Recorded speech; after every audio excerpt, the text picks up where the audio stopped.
Hi, everyone. Welcome back to the Wrestling RHAPup podcast. I'm your host, Mari Forth, and with me, as always, my co-host, my tag team partner, the Luchasaurus to my Jungle Boy Jack Perry, Mr. Mascot. What's going on? Woo! Woo! Mari, happy to be here. Happy to lucha it up to, I don't Mhm. know, I would rather be Jungle Boy. I just Uh, think, like, I See, like his aesthetic more. He's I less creepy. really feel like that was the first thing I was gonna do. I was gonna switch it up. I was gonna do that, but then I was like, I feel like he's gonna say something. I feel like you just say things. You just automatically want to say the opposite person that I give you. Are you accusing me of being a contrarian? Yeah. Because I'm not one. If you're, whatever you're confusing me of, you're wrong. You're wrong. You're wrong. I mean, Ah. like, look, I don't look, okay. So this, I'm just taking it in. Jungle Boy, you get the kick pads, you got the Mhm. little trunks, you Very got the cool. hair. Yeah. That to me feels more like me than it Okay. does like you. All right. I could picture you in like a dinosaur costume. Is that a compliment? I don't. All right. Well, I don't I know. can't tell you. But I think it's more like a neutral. Great to be here. Great to be yes. tuned in and to be the Luchasaurus. And you know Yeah. what? I would actually like to think on that note that I would have won Big Brother. So let's just There leave you it at go. that. Yes, But exactly. Instead of yes, leaving in your Mari, shoe without your what shoes. what a smooth start to this Yeah, week's episode. as How's it always. going over there? It's going good. It's lovely to see you again this week. Yeah, it's Yeah. been so long. It's been Like a 2 few days. days. Yeah. Yeah. Yes, if you didn't catch it, me and Matt were guest hosts on the Bachelorette podcast this week. So much fun. I Mhm. love talking to Amy and Haley. I'm on there as much as they allow me. And so it was really great to have you on there with me this time because we were just sitting back and all listening to you talk about your 29 pages of notes. Look, I have to say, that's a shoot. It's a shoot. There are 29 pages of notes. I will say that some, like, if you take out some of the headshots of the guys from ABC's website, maybe it's more like 22 pages, but it was a lot. And I was scrolling through even just the other day, like, what happened? How did I?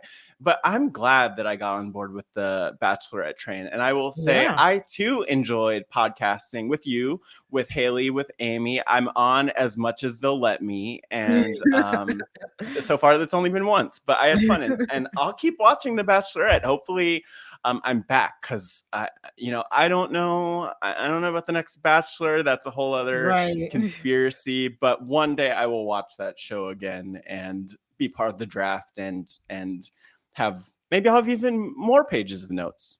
Yeah. Maybe if they bring you on as the draft, they'll win because since you're working from a novice position, What? they No. yes. No, I'm an expert. Literally, I have in my 29 pages, I have a list of people who I'm like, ooh, they have a chance. They have a chance. They have a chance.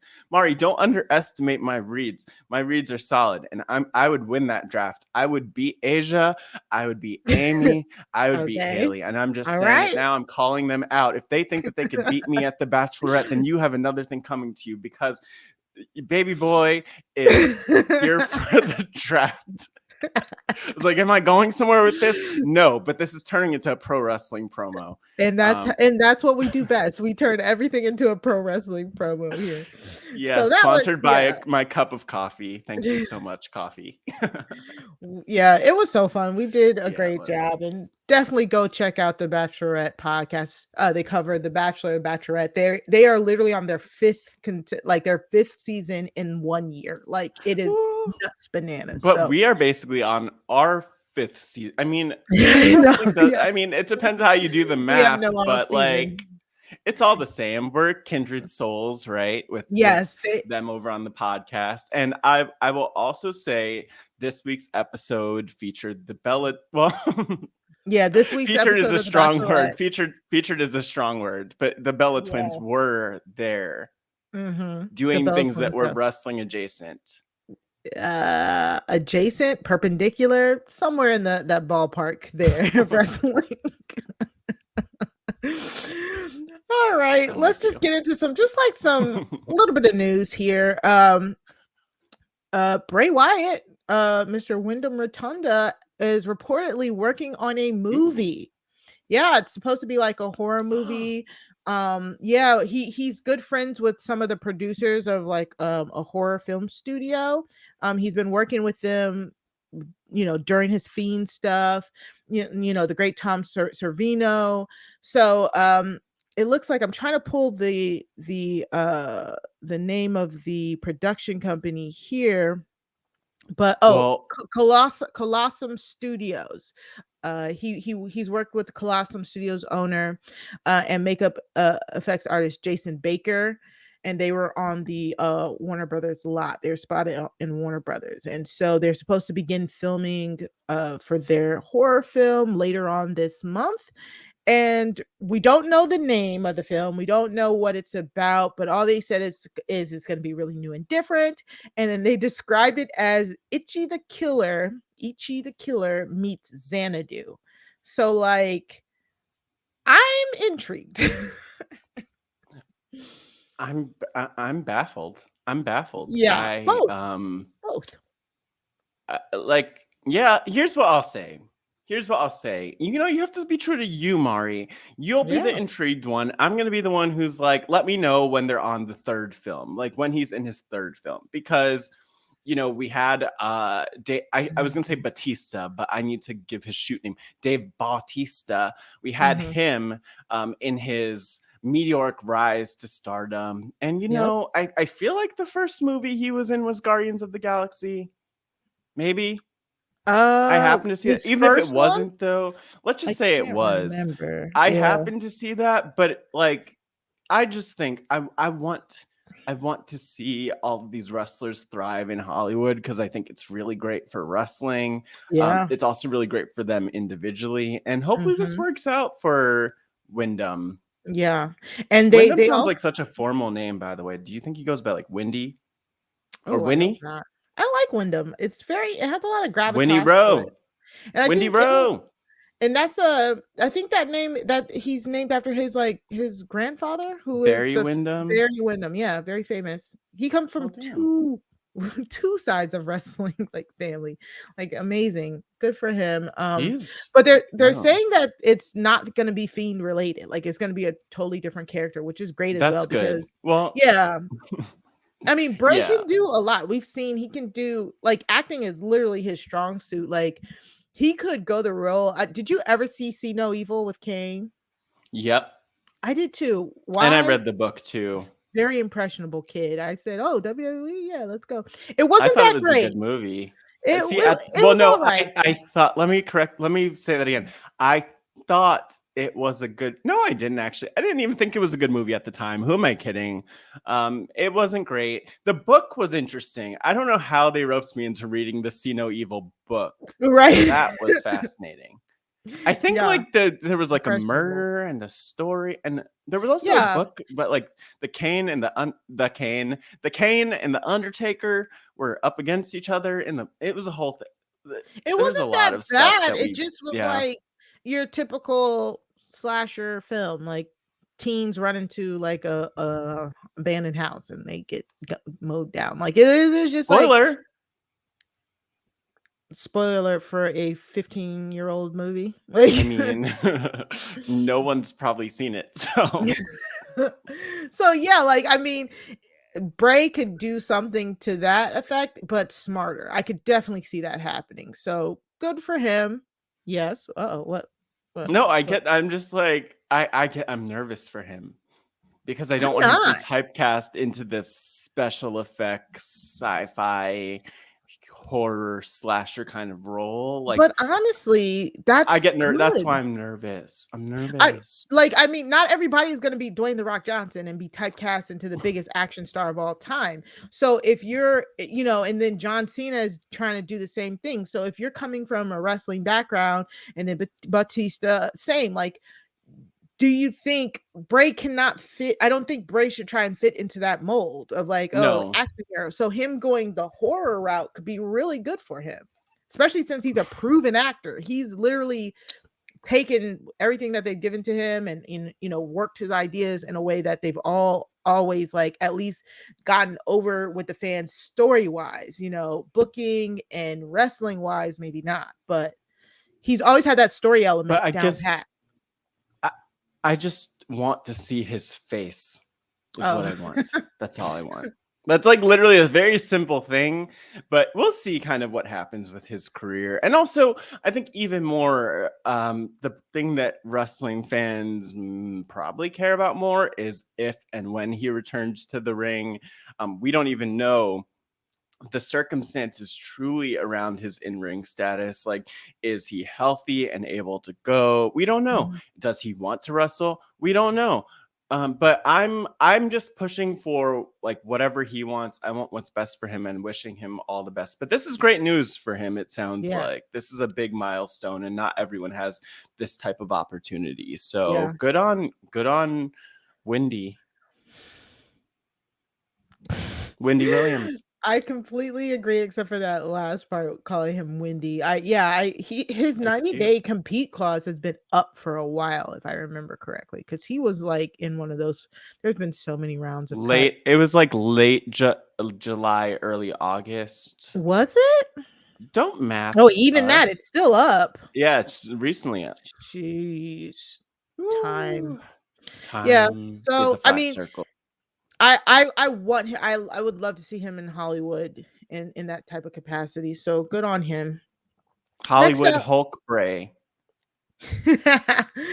Oh no, Um, yeah. Next up. Next up for news, we also got Keith Lee. Keith Lee posted on his birthday thanking all the fans for the birthday shout out. Well, What? yeah, worth noting. I mean, you were gonna say this anyway. Mhm. Everyone knows this, but in case anyone forgot or missed last week's episode or hasn't been on the internet at all over the last week, Keith Lee was unjustly released from Right. the WWE, Mhm. and he put it was his what? Yeah, he was That's so released like sad. 2 days, like a few days before his birthday, a month or so before his wedding. Like, krah, They don't he's like done. him. Yeah. I mean, So yeah, if letting him go is some indication that there's something they didn't like about him, that's just brutal. And it does sound like they kind of just slashed and got rid of a ton of people who mhm. we really love and who the world loves. But damn, but Oh, Mari, tell also, us. speaking of which, like, Yeah, if you guys watched last week, we were reacting to the releases. We were reacting to the releases as they were coming through. Come to find out later that some of the releases were due to vaccination status as well. yeah. So that could make And sense as to also, why a few of those names were also cut. yes. And also, a few of them were folks who had requested their releases too, from what I've heard since and understand. So, Yeah. like, between like from Grand Malik and Lindsay Dorado, I Yes. think that they fall into the category allegedly of people who requested their releases. Mhm. Nia Jax, allegedly not vaxxed, Oh, not okay, allegedly. yeah, yeah. Well, Yeah. she spoke out saying that she was taking time off for her Oh, mental health. we need to talk about that. Yeah. Yeah, she said she was taking time off for her mental health, and she had asked for, like, another week, and then she was cut, and she basically said nobody, asked her about her status and did not give her a chance to change the status if she wanted to, so yeah. She had chances. She had chances. I mean, I think I take this separately from the mental health Mhm. conversation because that's very serious and it Yeah. is cruel if what she's saying is true and they released her like that under those Right. circumstances where she was taking a mental health break. For very obvious reasons, it's not great to lose your job under those circumstances. But Mhm. I mean, has she gone and gotten I don't know. I'm together. not I gonna don't talk. know. I don't want to talk about this because it's a lot of allegedly, but I'm just It's a lot saying, of like, allegedly, yeah. yeah, yeah, So, I don't know. Like if Naya I can't see them not being able to come to terms. Like I don't Naya's I would be very shocked if Naya shows up anywhere else, to be quite honest.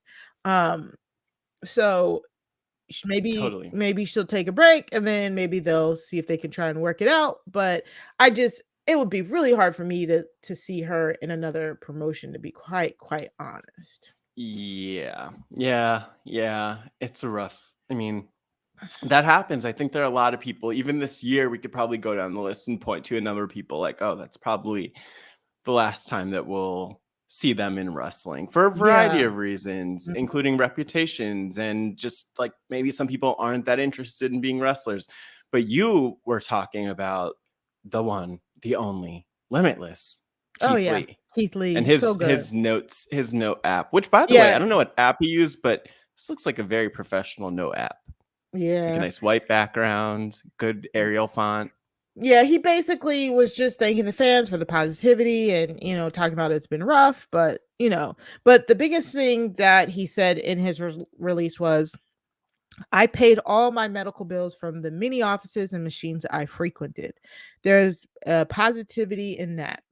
And I do find it amusing that people believe anyone but me paid for my medical expenses. So, WWE then took this kind of as a shot to them, saying like they actually issued a statement, which What? a lot of people pointed out like they don't Yeah. normally do this. Shout out to Derek and the Job Hazard Squadcast Hmm. Facebook group for bringing this up, but they actually responded and they They said, said, do you have oh the yeah, you got statement pulled up? it? Because they what I have the statement over here, Oh and yeah, they basically what they said, I'm reading this because I think the specific language they use is always interesting.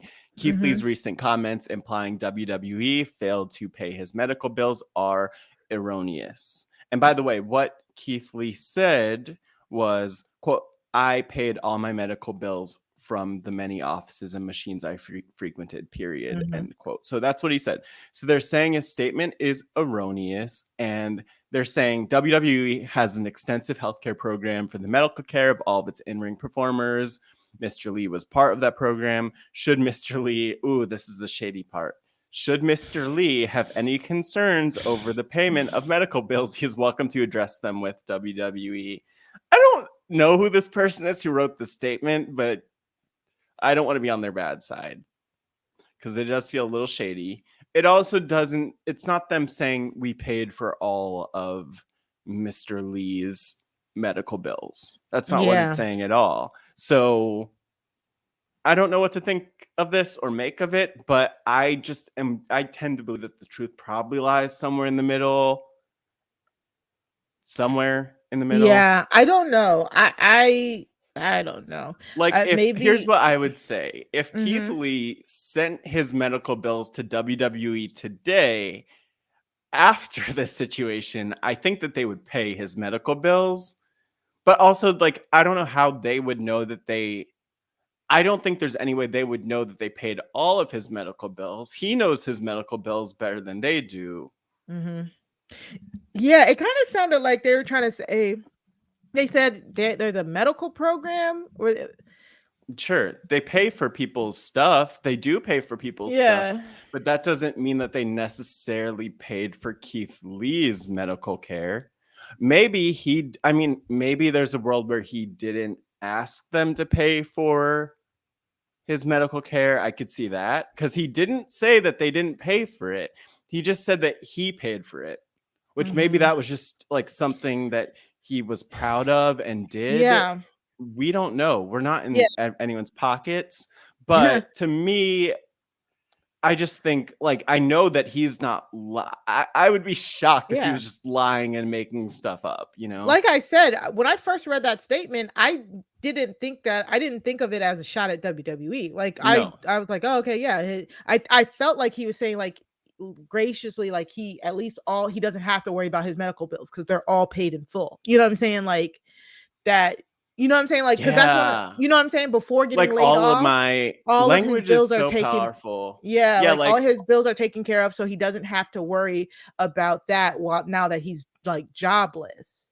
But huh. then I guess that second, that second part that he said that anybody else paid them off but me is like laughable or whatever. I think that's where they took the offense. So I don't know. It definitely feels like making a mountain out of a molehill to me. But Mhm. WWE gun It's not my WWE like molehill and it's not my mountain. Like, yeah. it's not okay. Yeah. Figure it out. Just get your bills paid. Send them to finance at wwe.com. They'll probably hook you up. Like, I don't know what to tell you. I mean, But if I they mean, answer that email. it is very frustrating because of like you have Keith Lee who's just he put out his statement, right? I'm sure there's more he'll have to say on it in the future or sooner or later. But then Yeah. you have WWE with their very corporate jargon statement, which could be interpreted so many ways. I Mhm. don't know. I'm annoyed by it. I Very don't much so. trust them too much, but that's a whole other story. Ooh, so much going on. Anything else though, Mari, like related to the releases that from last week that you mentioned?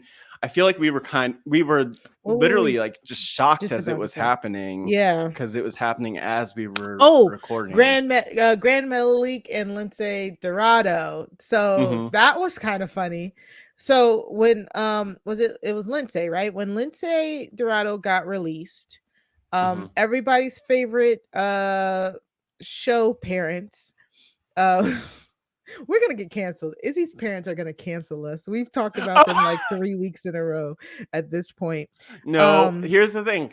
No, wait, let me just mhm, say I fully support Izzy. okay, I'm an Izzy fan, right. not a fan of Got her you. dad. Not a Oop, fan of her stage dad, but oop, oop. There it is. So Lindsay Dorado there's got more. released. Like we said, he more than likely he asked for his release. Izzy's dad then, and I think her mom too, went on to kind of like make fun of him being released. Yeah. And then Lindsay saw it and basically was like, I have a show today at 4. Like, come through and say this to my face. And He the tweets, screenshotted the tweet and he oh, so he was smart because he took a screenshot because he yep, said, I like this move. I like it. You said, I know he's going to delete this tweet because I yep, know he doesn't want to get these hands. So he deleted the tweet, but Lindsay had that screenshot. So yep.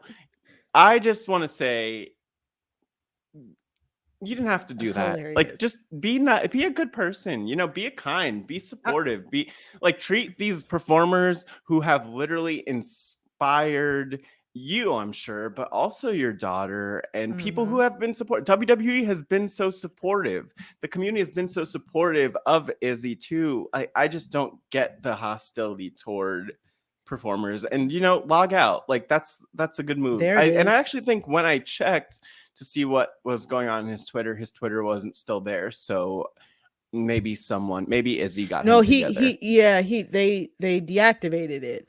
And Lindsay, I just think this is hilarious by Lindsay because if it's true, Lindsay wanted out. Good for him because they weren't really using him. I'm pretty sure he can go back to AAA and make continue being somewhere he wants to be. So Yeah. good for him. And I mean even that. I mean New Japan, AEW, whatever.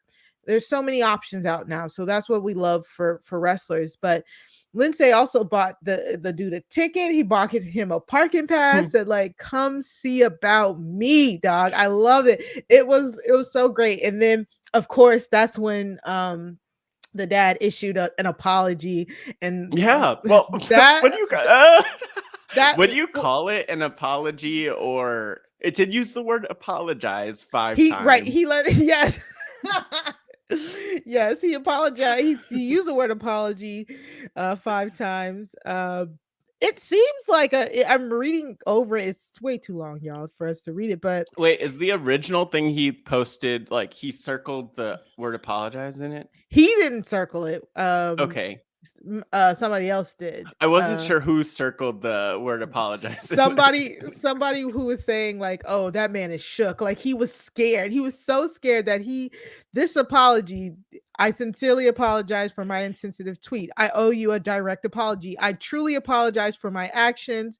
I do wish your family all the best. Apology. Like he was very much trying not to get the hands at that point. So, I laugh, but I only laugh. I laugh not because I wanted anyone to end up in a physical altercation, but mhm. because like just don't mouth off like that. Like what was that Yes, accomplishing? And that's not a exactly. I don't want to tell people how to parent, but I do feel comfortable telling people how to human sometimes. Just like Mhm. don't be rude to people is just all I'm saying. That's not setting a good example for anyone. I agree. I completely agree. So that's it for Ugh. the news this week. Yeah, we spend way too much time on Way too much him. time on the news. I want to Um, I want to get a tweet. I want to get a tweet from him or something. oh god. I Well, don't. he deleted his Twitter, He's so probably been blocked. yeah. Um, it looks like we also got a 5-star review. Yay! Woo, woo, woo. 5 stars, Oh wait. 5 stars, Maybe it's 4 stars 5-star actually. review. Wait, Wait, hold up. I'm is trying to it find seriously it. 4 stars? Well, I 4 don't know. stars I'm just works. playing, but I think If it's 4, look, here's what I'm gonna say to the people who why are can't I listening. see my Here's the reviews? thing, This is Mari, very as annoying. you pull up the Mhm. reviews, let me just talk Yes. to the people for a second. Please do. Everybody, we're just a little baby pro wrestling podcast over here. We just Yes. started at the start of this year. I didn't mean to rhyme, but Mhm. now, see, Mari, now I feel like I watched so much Bachelorette with the spoken word that now I feel like I'm gonna drop a soliloquy. But I just want you all to know that we do appreciate your 5-star reviews. It goes a long way to Yes. helping other people find this podcast. If you're listening right There now, it is. leave us a review, show us some love. Mari found, is it 4 stars or 5? It is 5 stars. Oh, okay. Woo! Okay, because like, look, that was going to turn into a whole other podcast Right. if it was only 4. Thank you for showing us love, everybody. If Mhm. you too want to be have your review read on the podcast, well, all you need to do is leave a 5-star review. Mari, what does this review say? Is it? So, I haven't looked at Kenny it. So, Kenny C whoop, whoop, 1313 says, whoop, whoop. I just got back into wrestling partially because of this podcast. I always Mhm. wanted to watch wrestling again, but was always under the impression that it's for kids and not cool for people to watch it. But because of this podcast, I was confident that it was more than okay to watch it. I started watching again and fell in love with wrestling again. This is a great podcast and really explains what wrestling is and helps ease new wrestling fans into the world of wrestling. I recommend this podcast for anyone. Thank you so much, Kenny. Like that Uh, really Thank you, like Kenny. yeah, it really does um make us feel good because that was the whole Yeah, aim of our podcast. You know what I'm saying? Like yeah. we could be like any other wrestling podcast out there and try and just cater to just one demo And or they're great. They're they're great. awesome. They're Yeah. awesome. However, we just definitely want to bring inclusivity to wrestling. Like call us Joe Gacy, but we are just about bringing different perspectives, bringing on new people, making people feel comfortable with wrestling. Like we are not trying to be wrestling gatekeepers We do by want to any create a stretch of safe the means. space in the Yes, wrestling. We want to exactly. no, in all seriousness though, I love comments like this, and I love anytime we hear from the people we hear from. Like there was a podcast, not wrestling podcast, but a podcast I did a couple months ago where at the end I was like, if you are still listening 2 hours in, please like tweet us that you're listening, because sometimes it feels like people are not listening. We don't It hear really from people does. all of the time, but I Mhm. love those comments especially. And I'll also just shout out Brock from Australia, who is one person who messaged me with like a nice comment saying a very similar thing, like being someone who was not engaged with wrestling and listening to our podcast to catch up and kind of get back in the loop. We've heard that a few times from people, and I'm just glad that kind of our mission of being welcoming for people who are not hardcore fans is working. And so if you're listening and you have friends who don't watch wrestling, what are they waiting for? You know how cool Yeah. this is. We know how cool this is. So feel free to share our podcast with them and just encourage them to check out the playlist in the show notes. Find a week that you liked from our podcast and just go back and give them that. That's the beautiful thing. They could start wherever they want this year. It's Yeah, easy. There's a playlist. and we are on YouTube. We are We are on YouTube. Our faces are here. You can go to the Rob Has glowing. a Podcast YouTube, and you can also comment there. We might not read those on the show, but we see you. It really helps, like, We love with our those. visibility. Again, we know that you're there, so we really really appreciate that. That's the one thing we definitely want to get across. No matter what, we really appreciate this community, no matter how small it is or how big it is, who sits here and listen to us give our 2 cents about the really weird wild word of wrestling. Well, I think that the other thing is, like, it's bigger than we even know or realize because we don't hear from everybody. And so, Hmm. like, say hey, send a message, send a tweet, hit us up, please. If you're hearing our voice, let us know that you're hearing it. And we'll plug ourselves. You can find Yeah. Mari at Mari Talks Too Much, to like the number 2, Matt Scott. That's me. At Matt Scott GW on Twitter, on Stereo. Probably just drop those plugs really early. But yeah, let us know that you're No, listening. this is a perfect time. You can also send us any Wow. long form emails to wrestling at robhasawebsite.com. Mm-hmm. And like Matt said, we also have a podcast Twitter at Wrestling RHAPup on Twitter. Tag hashtag Wrestling RHAPup to join the conversation. Thank you, Force of Will, for Yes. he's always using that hashtag. I I love used it the so hashtag once much. this week. I did use the hashtag once. And So we'll probably use it more. So thank you, Will. We really appreciate you. And again, use hashtag Wrestling Wrap Up yes. to talk to Will and to us. Yes. And of course, like we said, we read that wonderful review off of our podcast feed, the Wrestling Wrap Up podcast feed. So download that podcast wherever you get your um podcasts. And finally, it is the middle of the month. You can always become a RHAP Patreon by going to RHAP Patron by going to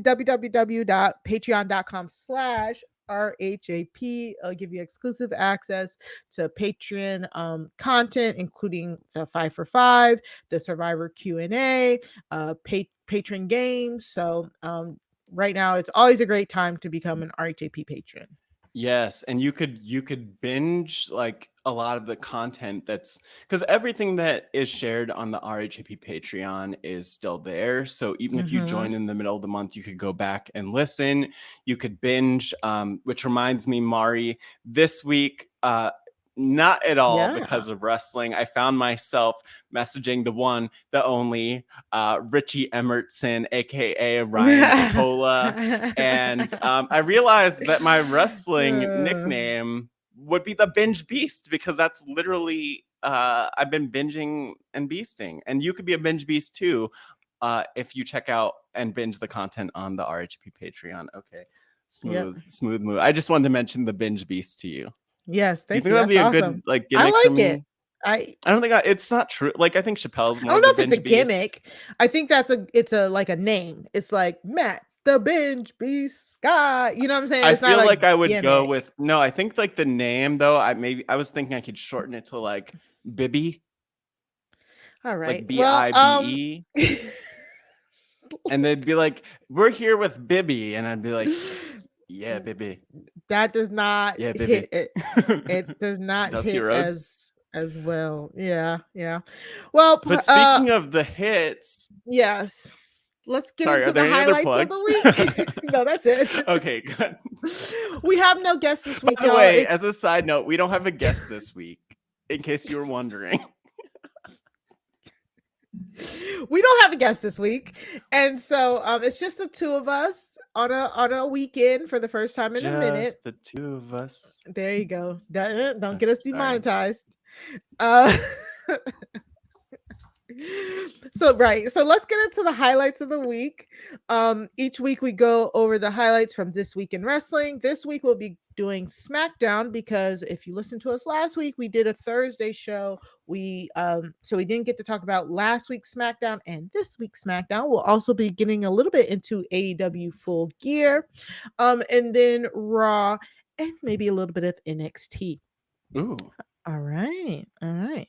So all of the highlights of the week can be found in a very handy dandy playlist that is in your show notes or description or your podcast. We're just pointing in different directions.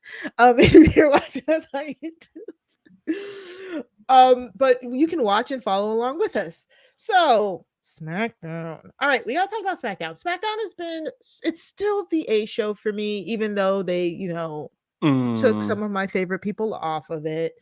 But this King Woods and Roman Reigns storyline, it is so good. It's just so masterful. I cannot. It's so good. I think the thing that I appreciate maybe most about it is that we do know, so Survivor Series, we're going to get the Roman Reigns, the Big E Langston. I'm going to give him his last name back. Oh, no. And we're already, in a way, it feels like this is building toward that. Yes. Not so directly.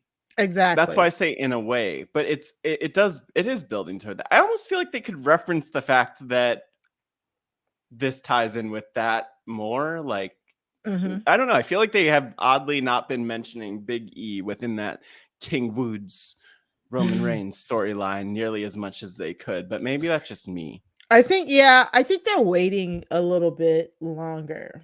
I guess. What are they waiting for I know. it to be 2 days before? Yeah. Yeah, basically.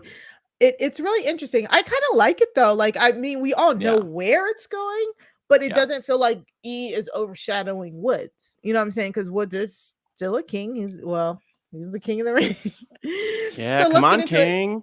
So last week, oh my gosh, last week, just here for the jokes today. You are. Xavier Woods and Kofi Kingston came out and basically said they do not acknowledge Roman Reigns, and they challenged young James Uso, because that's specifically what they said, to a match. What they said? Uso. James Jiminy Uso. Yeah. They had some fun with Jimmy's name there, and they said that if Xavier Woods loses to Jimmy Uso, that he will bend the knee to Roman. But if Xavier won, then Jimmy would bend the knee to him. And then they had the crowd was into it, chanting, bend the knee, bend the knee. Yeah, it sounds romantic. So you've never watched Game of Thrones? Well, I just mean like with a wedding ring and a proposal. So then we got the match, great match. Oh my god, Xavier Woods is just like, I don't know if he's an underrated wrestler, just because he's always seen as kind of like the third of the New Day, but he is just so freaking good in the ring. Like, it is just amazing. And then of course him and Jimmy, they, if you listen to the New Day podcast, which of course I endorse, I love that podcast. Yeah. They talk about how they came up with the Usos at the same time, and that they just have such good chemistry. So I don't care. Give me the New Day versus the Usos 56 ways from Sunday. I do not care. I will watch every single second of it. As somebody who saw them live at SummerSlam in 2017.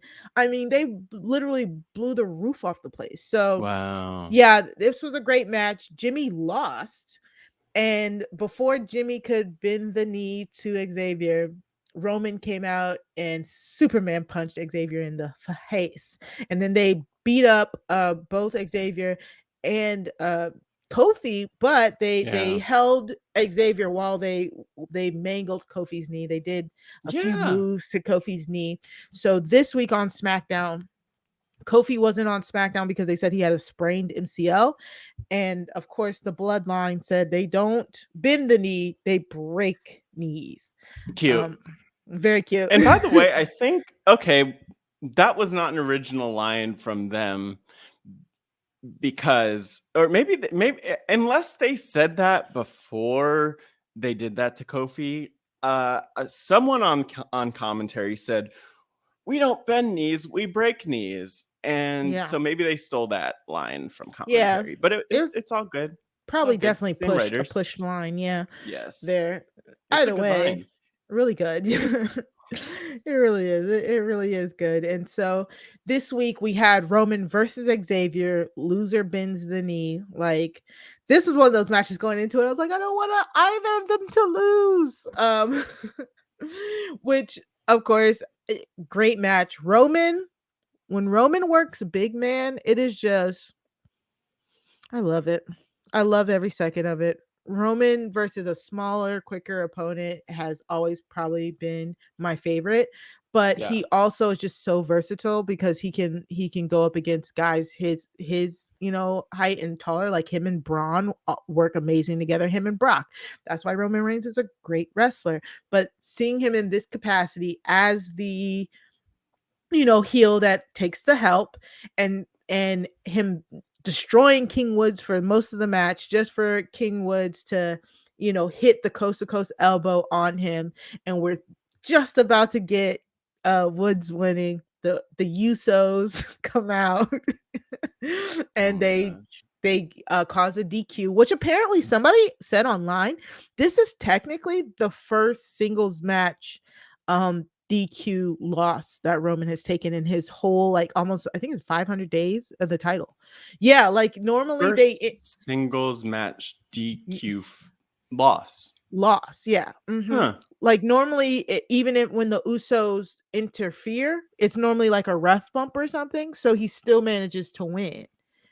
So yeah, yeah, yeah. If you Well, think I about it, guess, I mean, the way that I would put this too is that it doesn't, I mean, we did at the end of all of it, as I'm sure we'd get to the image of Roman at the end being oh yeah, I'm about crowned to get to with that. Woods' crown. But to me, it's less of Roman losing and more of King Woods continuing that winning streak. Yes, That's kind of what exactly. I feel like, because like Yeah, it does make him look strong. That's the it thing. does. Wins and losses do matter Yeah. on paper, and this is a good way to make sure that, King Woods, Xavier Woods, has that resume built up. Like, Yeah. yeah, I did beat most of the bloodline, which is really impressive. Yeah, they did a great job. Like, this actually did save the outcome, because I was sitting here literally like neither of them should lose.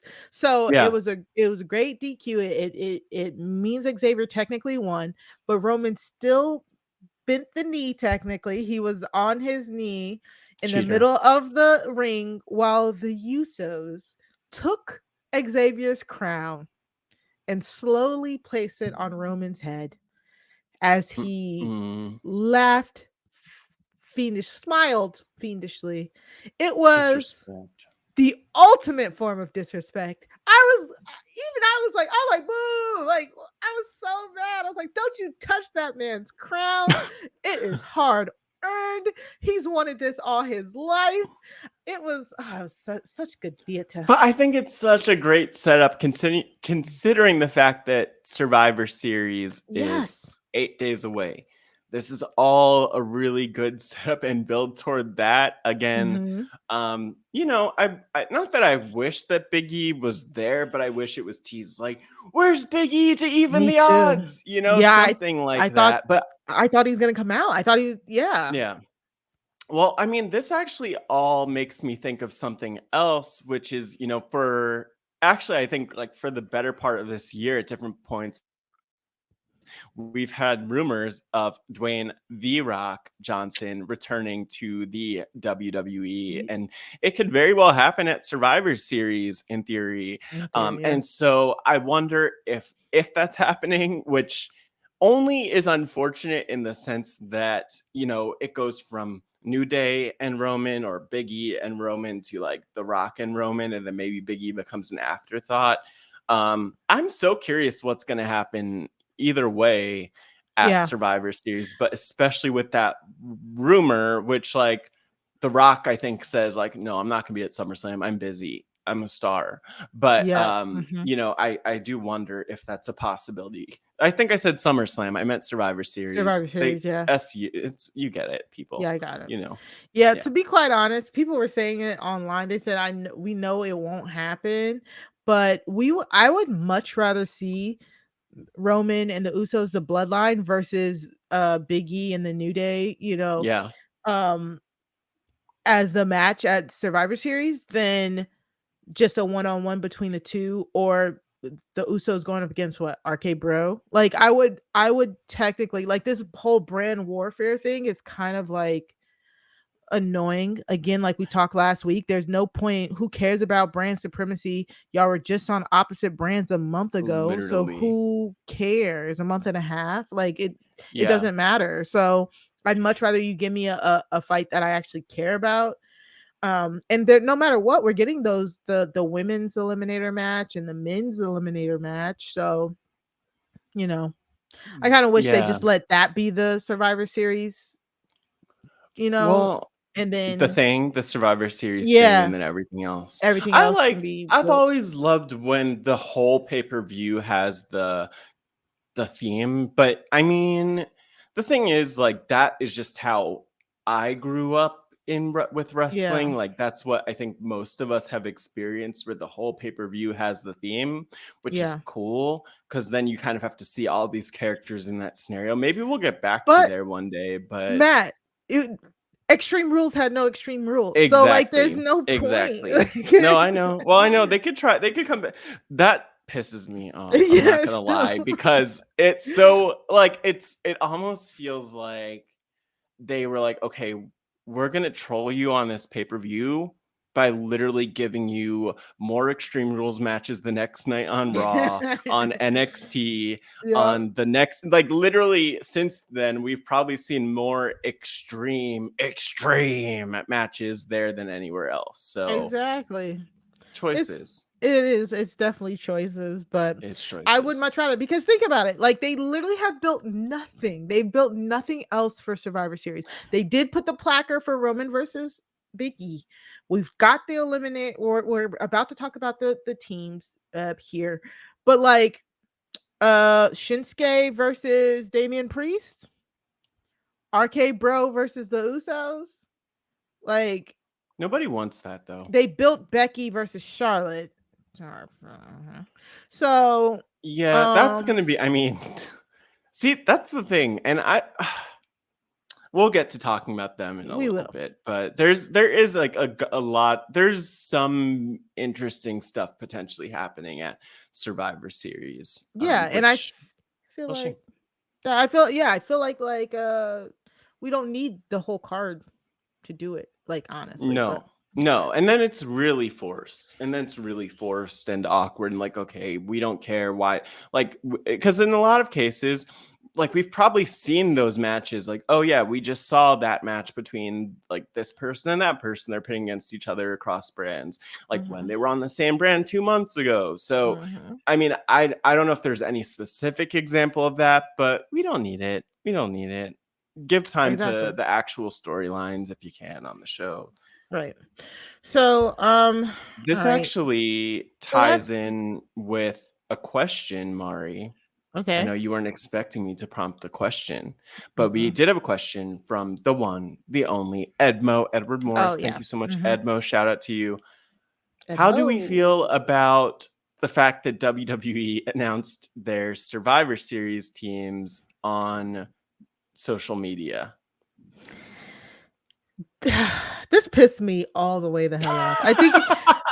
I think they did it like a Oh few my days after we gosh. had recorded too. It's so Yeah. stupid. Like, Over this the whole thing, weekend. they're hustling backwards, like the way that they are treating Survivor Series. Like, it's very much annoying as well. So like, we announce, like, oh, this is Twitter, then we're gonna slowly announce the names. This is not fun. Like, I don't care. Like, I'd much rather people fight to get into the team instead of just announcing the team. So they announce Mhm. both the teams, and then this week we have a few matches where it's like, oh, if you lose this, you're taken out of the team. If you like, that's so annoying to me. Like, I hate it. I'd much Yeah. rather we get this set up, or Well, I think I it's didn't like I like just to kind of like even more surgically break that down. it. The thing that's annoying is when you don't really when you're not invested slash you don't know who's on the teams at first. Hmm. So you're like, okay, wait, who's on the team? Sorry, I didn't see your tweet Your come tweets, through, right? WWE. Yeah. Um, and then so you're not really like, you don't remember who's on the teams fully, and then they start switching it up. And by the time we get to Survivor Series, there's no storyline built up. You're not invested. Like, all we Hmm. know is that these teams just hate each other, slash we don't know their dynamics, slash why do we care? And it's just not, I don't know, we like, I have to go back in my head because I really used to love Survivor Series and the teams, and love the Survivor Series matches, Hmm. and they've just kind of like taken a lot of the magic out of it. Yeah. Yeah. I completely agree. It just doesn't it and I think what really does take the magic out of it is the brand split, the draft being right before Right. it. I think Yes. that there's no stakes. There I aren't think my storylines built into the matches. So something, oh man, I like it. I'll say, if anyone's listening, and if you've been a longtime fan, or if you've seen Survivor Series in the past and have your favorite Survivor Series matches and like kind of stories in those elimination matches, just let us know, because I like, they really did used to be kind of iconic and something that you looked forward to. And it was really, Survivor Series truly was a big before pay-per-view. Mhm. Now, not so much. It's not so exciting. But yeah, I think I agree with Yeah. you. It's the draft as one thing, but they also just aren't investing time into building up creative storylines. They're Like, not. what they do time and time again is this whole storyline of like, can they coexist? Can they do it? Which team's gonna fall apart first? And Mhm. I think there's something to be said for that, to potentially build stories after Survivor Series on each of the brands, if there's tension on the brands, but Mhm. But it's not and that new. brings me to, like, we'll talk about it more, but like, again, hustling backwards, like telling the Raw women's team that, oh, you guys fight together now, and then whoever wins is the number one contender to Becky's championship. Like, why would you not tell whoever the winning team is, like, have whichever women's team, the SmackDown team or the Raw team, whoever wins, they will then be able to fight amongst themselves for the number one contendership. Why would you not put that on the line for Survivor Series as opposed to doing it before it, for like, it just, huh? It doesn't Well, make any yeah, sense. yeah. And also, the big question is like, what, these teams are very strange because there's not a general manager like owning the brand. So, from what I could tell, from what I understand, Sonia Deville and Adam Yeah. Pierce Hmm. are determining who's on each of the teams for each of the brands. Preach. Yeah. Hmm. So there's not even like the tension of like the two general managers or That's whatever the true. role is, Great people point. against each other. I, It it's just, literally is. it feels very lazy, and it's Yeah. really frustrating because I don't know, I don't want to be bitter about it, but it is frustrating that there's like, what did they think that we like didn't need the Survivor Series tension, we didn't need the brand drama? I have so many questions, but if anyone has answers, you know where to find Right. us, man. Yeah. So we say all that getting into the SmackDown women's portion of the Survivor Series team. So last week, like, we gotta go back a little bit because last week, uh Naomi had a match with Shayna Baszler, right? And in it, Naomi pinned Shayna Baszler. She won, but Sonya Deville Yeah. came out and restarted the match, said some try to say some technicality happened, She, restarted the match. What? she said Naomi touched the The rope. rope, Naomi yeah, touched the rope which should have been a before, break. which should have been a break, Yeah. which There was nothing against the rules. There's It nothing was against the rules. absolutely nothing. But Yeah. like that's not but that's dumb for us to say because like obviously that's the It's point. wrestling. There's no rules. But yeah, it was just a mess and it's cool. Like Naomi got choked out after the match. Exactly. Continues to be screwed by Sonya. Sonya, you got to give her credit. She's Mhm. finding a lot of ways to To mess with cheat Naomi. Naomi, to mess with Yeah. Naomi, and So Naomi's she's dealing with it. exactly. And then we also had a little bit we heard from Shotzi. She had previously attacked Sasha Hmm. on the SmackDown before. And she said she plans to run over Sasha Banks. She it's basically her heel turn promo. She looked great Yeah, here. Very she pretty. did have. Yes, she. It was a great promo. There was a lot of Yeah. fire. Did you see what her necklace said? No, what it say? Daddy. Jesus. Are you serious? No. What? Oh, thank Yes, God. I am. No, No, I wait. am serious. I am serious. Oh. Okay. Well, either way, I like Shotzi. A I'm just heel letting you turn. I know. I still don't like the heel turn here, especially when I thought she was so good and over as a baby face. If So, she's excited about it, I'm excited right. about it. There you go.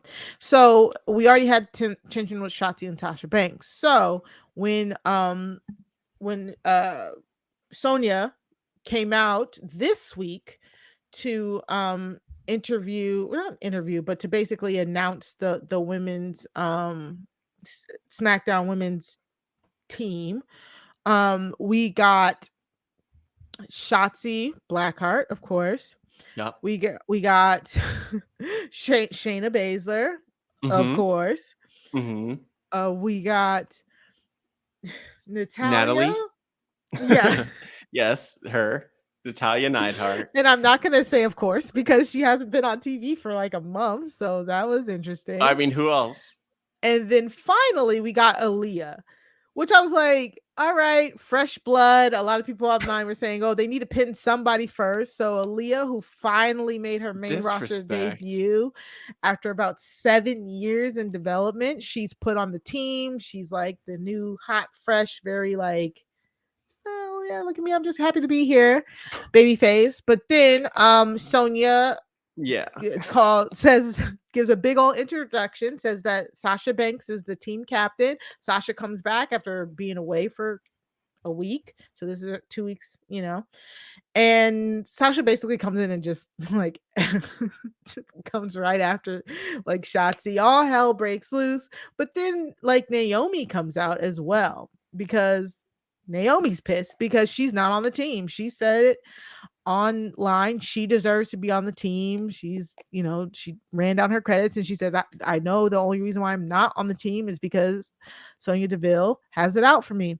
So this then descends into a 3-on-3 match where we got Natalia, Shotzi, and Shayna on one side, and then Sasha Banks, Aaliyah, and Naomi on the other side. Uh, And real, yeah. What are you gonna yeah. say? No, this happened so fast. Yes, Like, it because did. they're all in the ring. Actually, just to break down a couple of things. So Please. they're all standing in the line in the ring, Mm-hmm. and Shotzi obviously turned heel, gets booed. You have Natty. They Mm-hmm. said she's a heel. She gets booed. Shayna, definitely a heel, gets booed. Aaliyah, I was like, don't boo her. Don't boo her. They weren't really sure what to think, but they didn't boo her.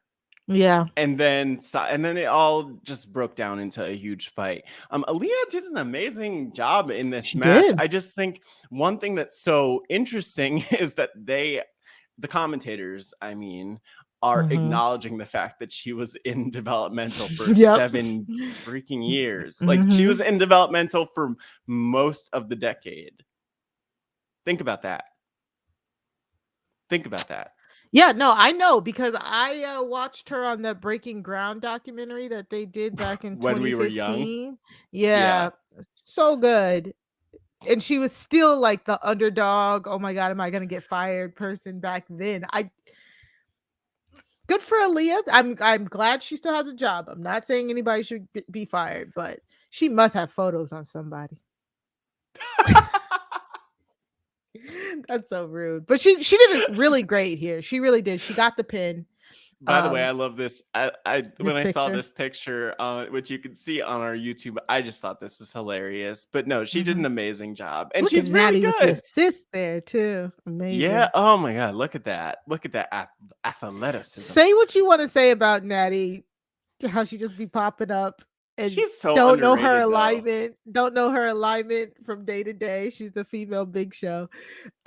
She is still. I mean, she goes back and forth heel and face a No, lot. Sasha is the female Big Show. No, why you say that? Oh, She, well, you okay. I know, see. I see what you're saying. She does be this getting that. She year. is getting up there and them yeah, them turns. You're right. You're right. I mean, she's Um, more big in terms of the return. She likes to return a lot. she does. Did she was this technically a return for her? Was she there last week? Did they call it a She return? wasn't there last Probably. week. That's funny. Oh my god. Sasha. But anyways, Natalia did a great job there. You need a in-ring general. You always do. Yeah. But yeah, so the good guys get the win. Aaliyah gets the pin. Um they also pointed out how Naomi was not on the team. Naomi spent the most of the match actually getting her butt whipped by Shayna and the rest of the heels. They literally just went in and out beating Naomi for most of the match. So, which I think is Yeah. pretty good storytelling because it kind of keeps the rapport between the other 5 women together. Um, but it was great. Hmm. But then after the But match, then, Sonya Deville yes. congratulates Aaliyah on her pinfall and her first win on SmackDown and all that. And then she tells her she's not on the team anymore. No, she says it's weird because before that she's like, hey, good job in that match. How long have you been friends with Naomi? And then Aaliyah's like, I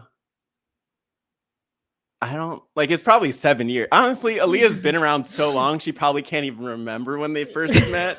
So she's going through her head, and then she's removed from the team.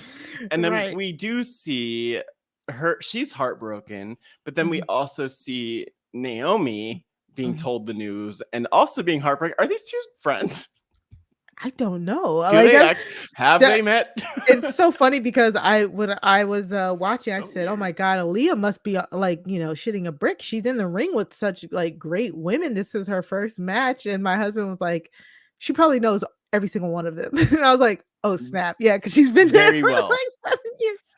I mean, And like I will say this, like in looking at even just the moment seeing Naomi and Sasha embracing her, like yeah, especially Sasha, because yeah. her and Sasha were in NXT at the same time.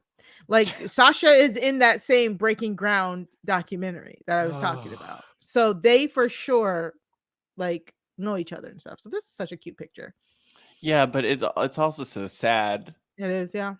It took so long. I hope It that took they so don't. long for I'm her. glad that they have her in this quote unquote like in this spot. I do want to comment that the roll up, the win, that was like the most unique roll up I think I've ever seen. Yeah, very interesting. I So don't which is understand.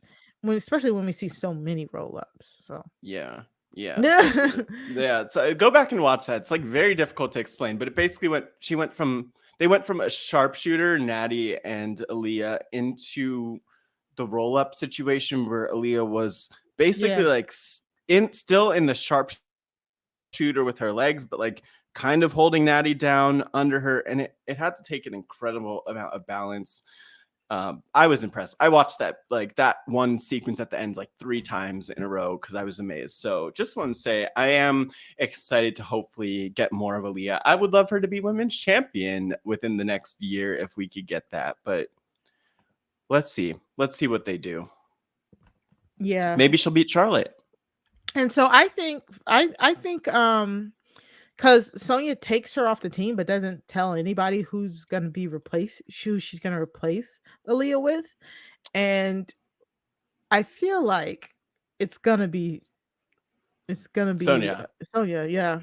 Yeah, but like it's not going to be Naomi. I know. And But because do you think they're going to try to get people's hopes up that it'll be Naomi? that's what I think. That's what I'm saying. Because I think like maybe next week she'll come up and she was like, "Yes, I took Aaliyah off the team, and now I'm about to announce who's gonna be replacing her." Me. Like, uh Well, Not who like else that, but could you know what I'm they? saying. Who could they announce that would be more annoying? That's what I'm saying. Like it has to be a bad guy because at this point you can't um replace her with Naomi because you don't No, want you know what they should Naomi do? catching that flag. You know what they need to do? Sonya needs to come out like you're saying, announce someone instead of it being Sonya, because Sonya doesn't want to actually get in the ring and wrestle. That's just too much. Dana Brooke.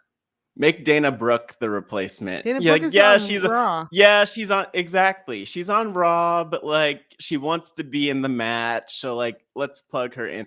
People would be I so feel like that's annoyed. everything. This could be Dana's heel turn. I could picture her But cutting her little promo in her little Midwest accent and Dana's becoming a supposed future to women's be a champion. face right now, I guess. I don't know. Who knows? Sure. But I don't know about Dewdrop, no, but we'll it get has to be there. Sonya. It has to be Sonya, and Sonya has to be like in the match, kind of like trying to like yell and direct people. I It could be cannot tell Xia you. Li, but I think Xia is supposed Ooh, to be that's a face. true. That's true. It could be Zaya. What'd you say? Who cares? I was gonna say I feel like Xia. I don't know why I feel like Xia is supposed to be a face when she debuts, but we No, did get a we package got that a mentioned package, Xia and is it coming looks up. very heelish. Ooh, well, girl, hopefully it's not in this spot. I would like to be surprised by what they do to get out of this situation, or at least entertained would be nice. Yeah, So entertained. So all right. So after that, we got the men's team. The men's team has been announced. Oh my god, I gotta find that. So it's for the men's team. All right. Matt, pull up the men's team for me while I talk about Survivor Series, the Survivor Series team. there's a men's match. Yeah, I know, right? I'm just joking. But Sami Zayn basically talked himself into having to face Jeff Hardy. Like it was a very interesting night. Like Sami was kind of like talking to himself and trying to I think he was practicing like a team pep talk. And Jeff Hardy was there like leering in the background. And Yeah. basically it ended up turning into a challenge where it was Sami versus Jeff Hardy. If Sami Hmm. loses, then Jeff Hardy gets Sami's spot on the team. And I just did not appreciate this because of course I love Sami Zayn.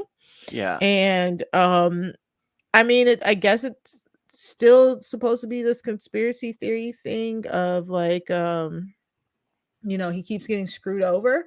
Hmm. But yeah, you know what I'm saying? Like I don't Yeah. like it. But Jeff Hardy should be on the team. So Yeah. right now for the We love Smack Jeff Hardy. yeah, for the SmackDown men's team. Yeah, We and by the You have it. way, Uh-huh. it's I saw a graphic that I'm gonna pull up for this because Okay. again, we talked about the fact that things are shifting with the different Mhm. teams. So let me pull this up on from WWE's Twitter. And here's the graphic up on our YouTube of the current team There it from is. Yeah. SmackDown and And Raw Raw. and the teams Mhm. against each other. So we're seeing for Team Raw, it's Seth Rollins, Finn Balor, Kevin Owens, Rey Mysterio, and Bobby Lashley. And then for Team SmackDown right now, it's Drew McIntyre, who was just on Raw, Jeff Hardy, who was Wait. just on Raw, Xavier Woods, who kind of was just on Raw, Madcap, or What do not you mean? Why you say Madcap, Raw? Oh, yeah. Okay, I Xavier see what you're Woods. saying. Like, yeah, before the brand split. Okay, yeah, yeah. Yeah, Mhm. Rasta. Yeah, actually, they all Wait. kind of swifted and shifted and So what? this doesn't even make sense because Jeff and Sammy were already on the team together. No, you're right. You're right. But see, Mari, this is WWE. This What is the wrestling. hell? And they decided to let me mansplain this, Mari. Please, because So I must have missed they something. they WWE does things, and this is a thing that they did. They somehow had I don't understand it, to your point. Sammy and Jeff Hardy did they fought, and then Sammy had to leave the team, so now there's an open spot Like, I basically. don't know why I thought because yeah, I've only seen this Happy graphic Corbin, by the once. way, is the fourth member, and then again there's an open fifth spot that was Sammy's. So So like, because I I really thought it kind of makes sense now because I was like, why wouldn't they put Jeff Hardy on the team to begin with? And I kept thinking to myself, I want both of them on the team. So I really thought that Jeff was trying to get a spot onto the team, but he's already on the team. So he just took Sammy off. Like, what is this? And then, well, I did see that like Von Wagner was there talking to Von Wagner. yeah, I was talking to Adam Pierce, so maybe Von Wagner will be on the team, but he's still he's from NXT. If y'all don't know, he's from NXT, and him and Kyle O'Reilly are kind of in a tag team. He's still from what I understand, Von Wagner is still a very young wrestler as well. From So what I I don't know. understand, he's still very much in NXT. Yeah. This I is don't get it. weird. Yeah, I don't get Yeah, it either. But I mean, but like yeah. a So lot. Sammy's off the team. And that's Mm. annoying We to need to me. keep track. We need to keep track of all of the weird things that happen in WWE Yeah. that make no sense to us because it feels like there's more. Like there's a lot of this weird. None of it makes sense happening right now. WWE logic. Um, Yeah, and then finally for SmackDown, Charlotte cut a promo on Becky because they're building the Charlotte versus Becky for Survivor Series. Um, okay. Charlotte has Uh, some very nice teeth, by the way. Have you ever noticed that? who? Charlotte? Yeah, Yeah. she has some very. I'll call them. Yes. See, look at those teeth. Yeah. They're very like what's the word I want? Very precisely um aligned. Aligned. Yeah. Yes. Yeah. Th- Good I'm for not gonna her. say anything. I'm not Um, either. because That's all they I are wanted to nice. say. They are nice. They are. So They did a good job. Charlotte cuts a promo on Becky, which this again, all of this makes me think that that title thing was a work. I think it was a work. I don't think it was a shoot. If anything, it was might be a work shoot. But they're just gearing up for Charlotte and Becky.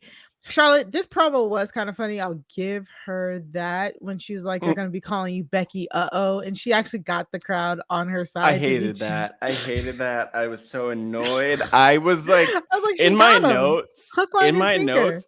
No, no, no. In my notes, I was more annoyed than I think I've ever been. I Yeah, wrote some things in my notes that I can't say on the these podcast because I was so angry about this because it was such a face move, like promo. the call and Yes. response. And it's like, no, no, Yes. no, don't do that. Don't Thank do that. you. Okay, Aren't so you? that You're not a face. But then again, Becky is a heel, so I'm just they're both heels confused. technically. They are. Well, Oh, they no. absolutely are. But Becky is also a heel, so it's So not this is the as bad as it would be if she were a face. But this is I didn't like perfectly this. time for us to talk about this because I'm glad you noticed this too. Like this felt very much like going into business for yourself type situation. In a sense that Charlotte, again, all of that stuff that leaked about the title exchange, we don't know what's real. We don't know what's fake. That's why when people kept referencing that Charlotte said that she wanted to put the belt on Bianca, I was like, I don't necessarily believe that. I think that's a lie. Me too. And I think she just knows that's what we want to hear. And then in this promo, she even says something to the effect of like, that Bianca is a great superstar and that she deserved to have the title or something like that. It's like I agree, but why are we like? It felt like she's trying to get brownie points. Like you said, it's like this felt like a face promo when Charlotte's supposed to be in the heel in this situation. It comes off very like Hulk Hogan, like very Hulk Hogan-y, where it's like She's not the he, face. Like, yeah, look at her face. Literally looking at her face, you could tell that. And I'm not saying the structure. I'm saying like if you looked at her face in the promo, if you look at her face in the oh, her photos on expressions, yeah, WD. Yes, that's what I yeah. mean, Mari. We're Of showing course, them here on YouTube, yeah, her expressions, which you're seeing on the very YouTube, heely. you could see they're big, they're Mm-hmm. big, they're heelish. Mm-hmm. And she's also dressed like Cruella Deville, or no, she's not. She's dressed like one of the Dalmatians. So this is a heel promo. This is a heel moment. Mhm. Um, but I It just is, don't get it. but I'm it's confused.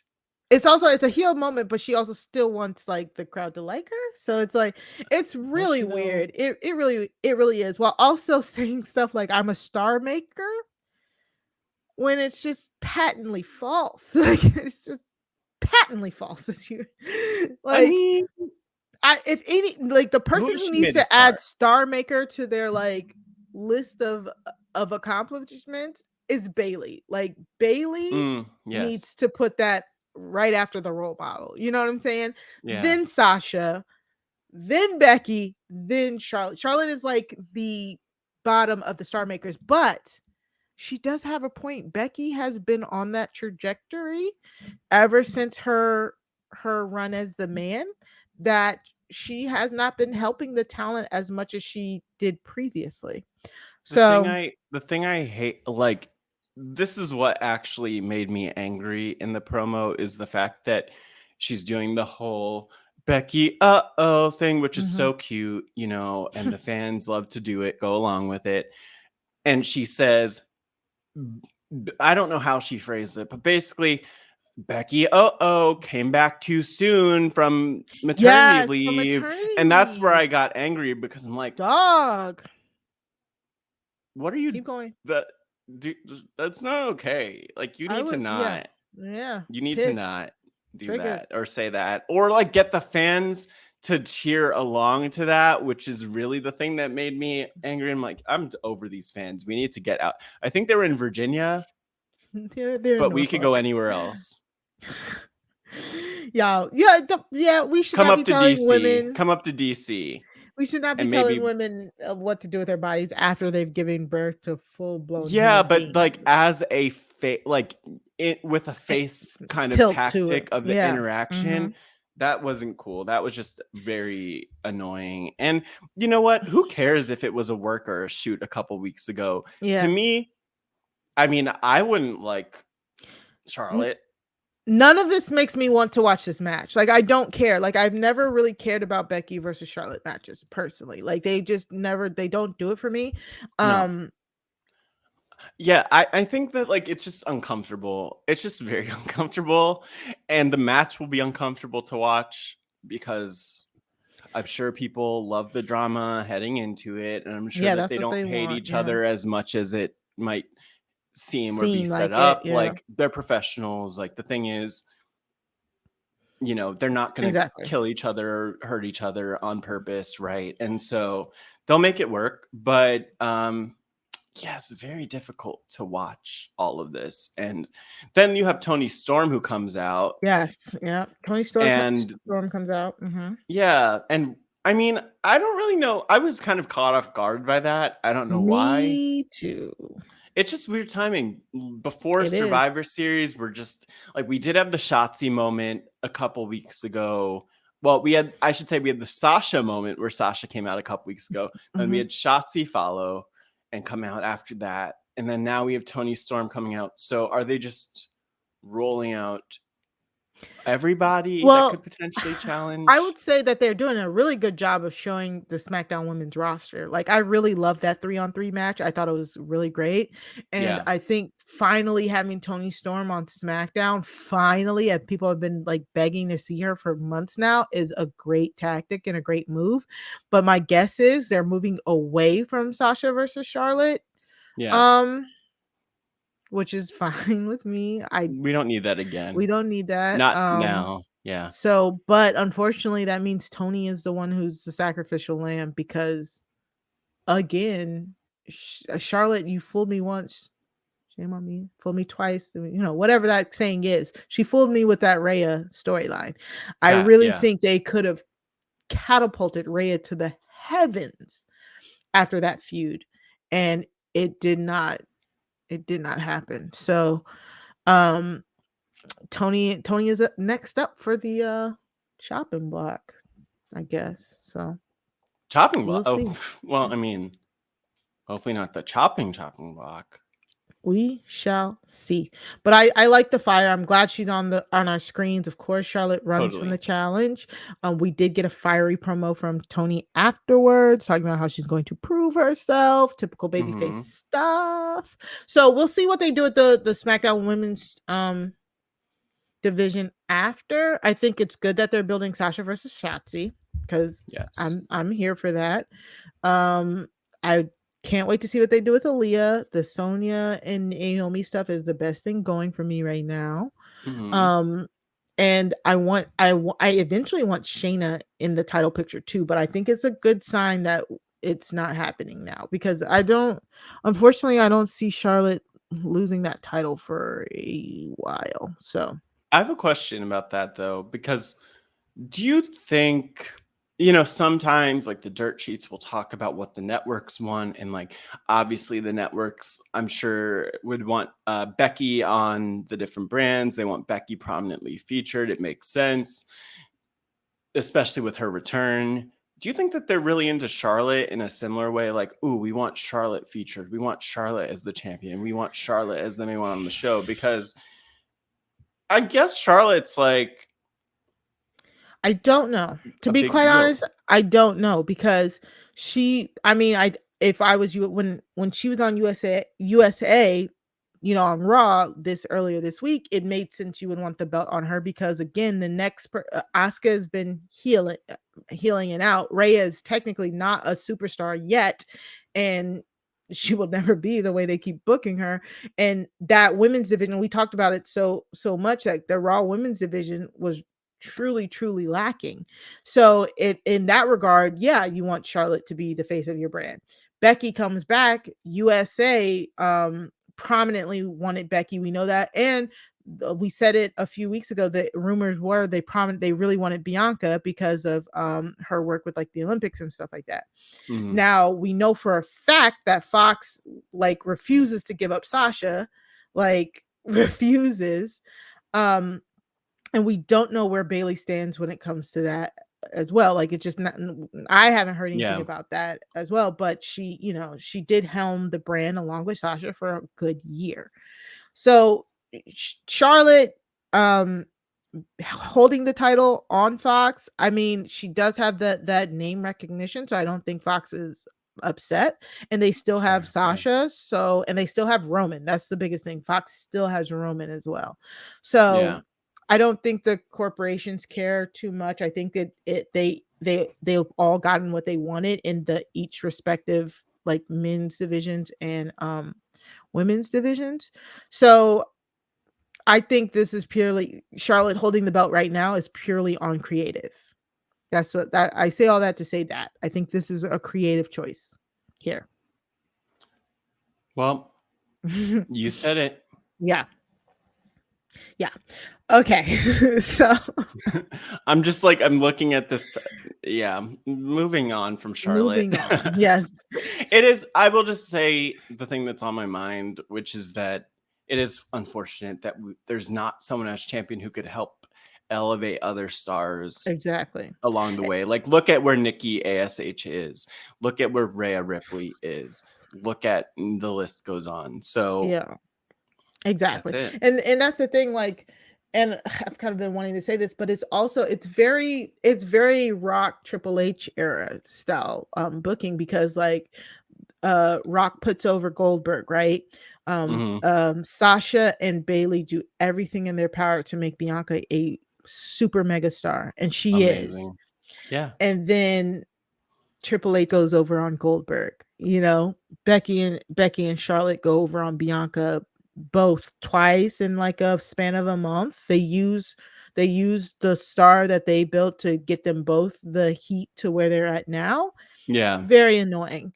So the only bright part of that is I as of right now I think Bianca can hold her own.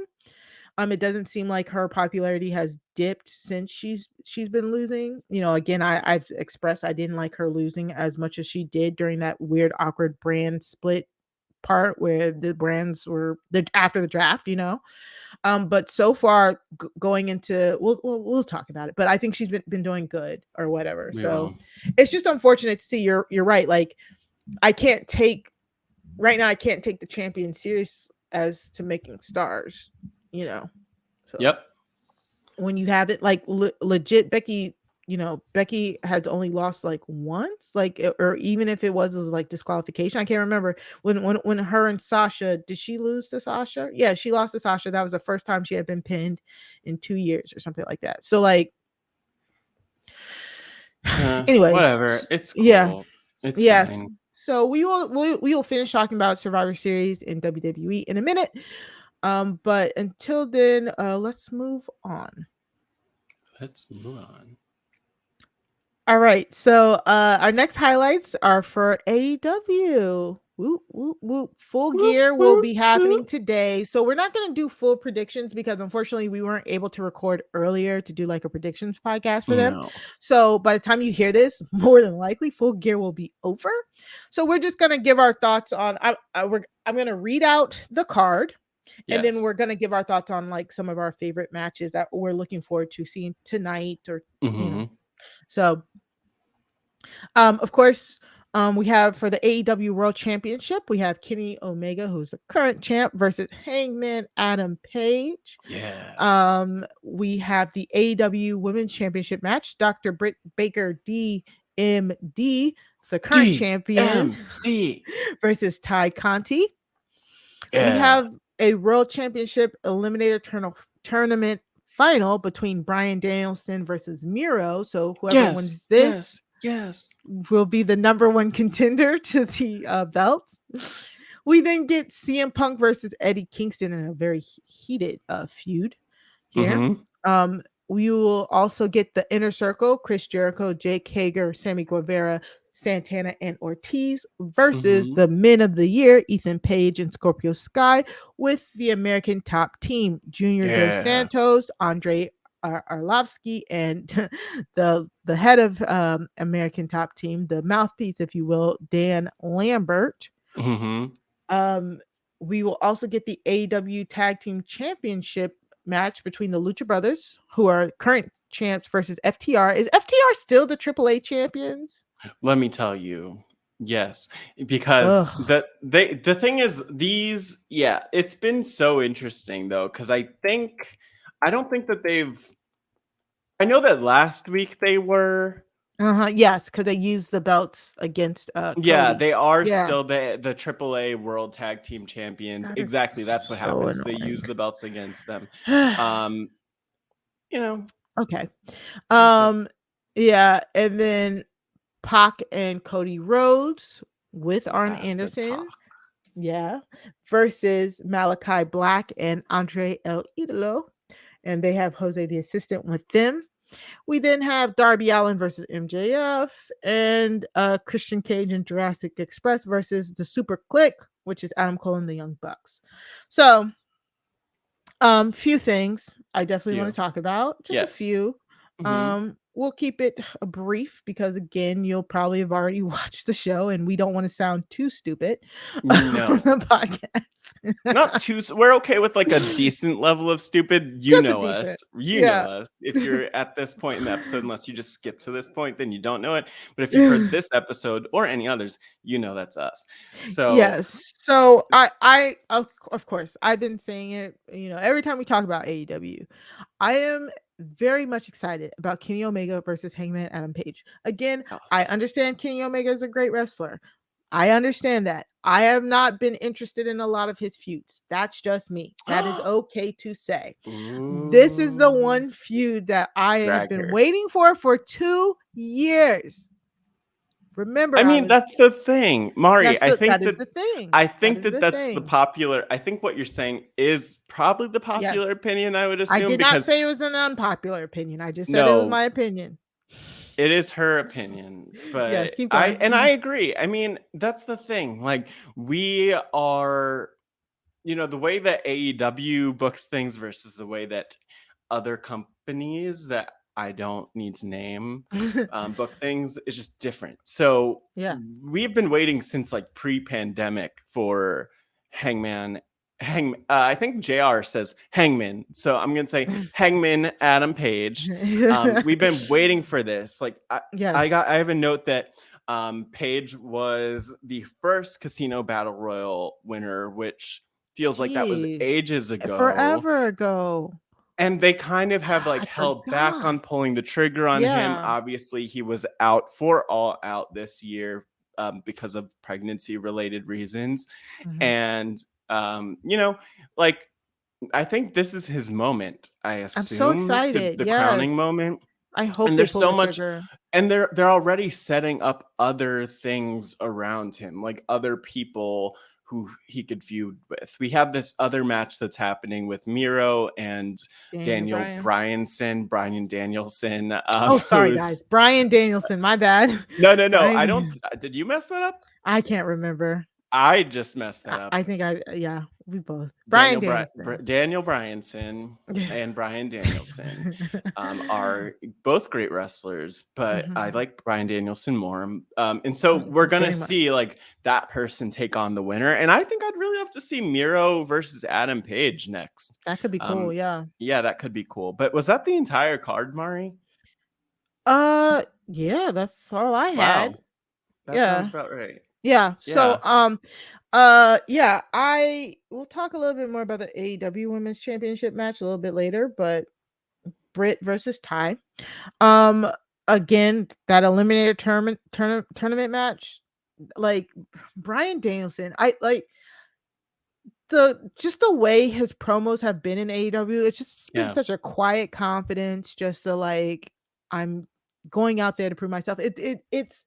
It's nothing new. He's not reinventing the wheel, but gosh darn it, he makes me happy every time I see him, every time he talks, and every time he wrestles. So I Yeah. just love him. I can't wait to see this match. Um, I guess do you want to talk about the match you're looking forward to? And I think we even Ooh. have a comment from Job Has a Squadcast. Oh my gosh. Yeah. Well, the match that I'm looking forward to most is the Eddie Kingston CM Punk match. And Mhm.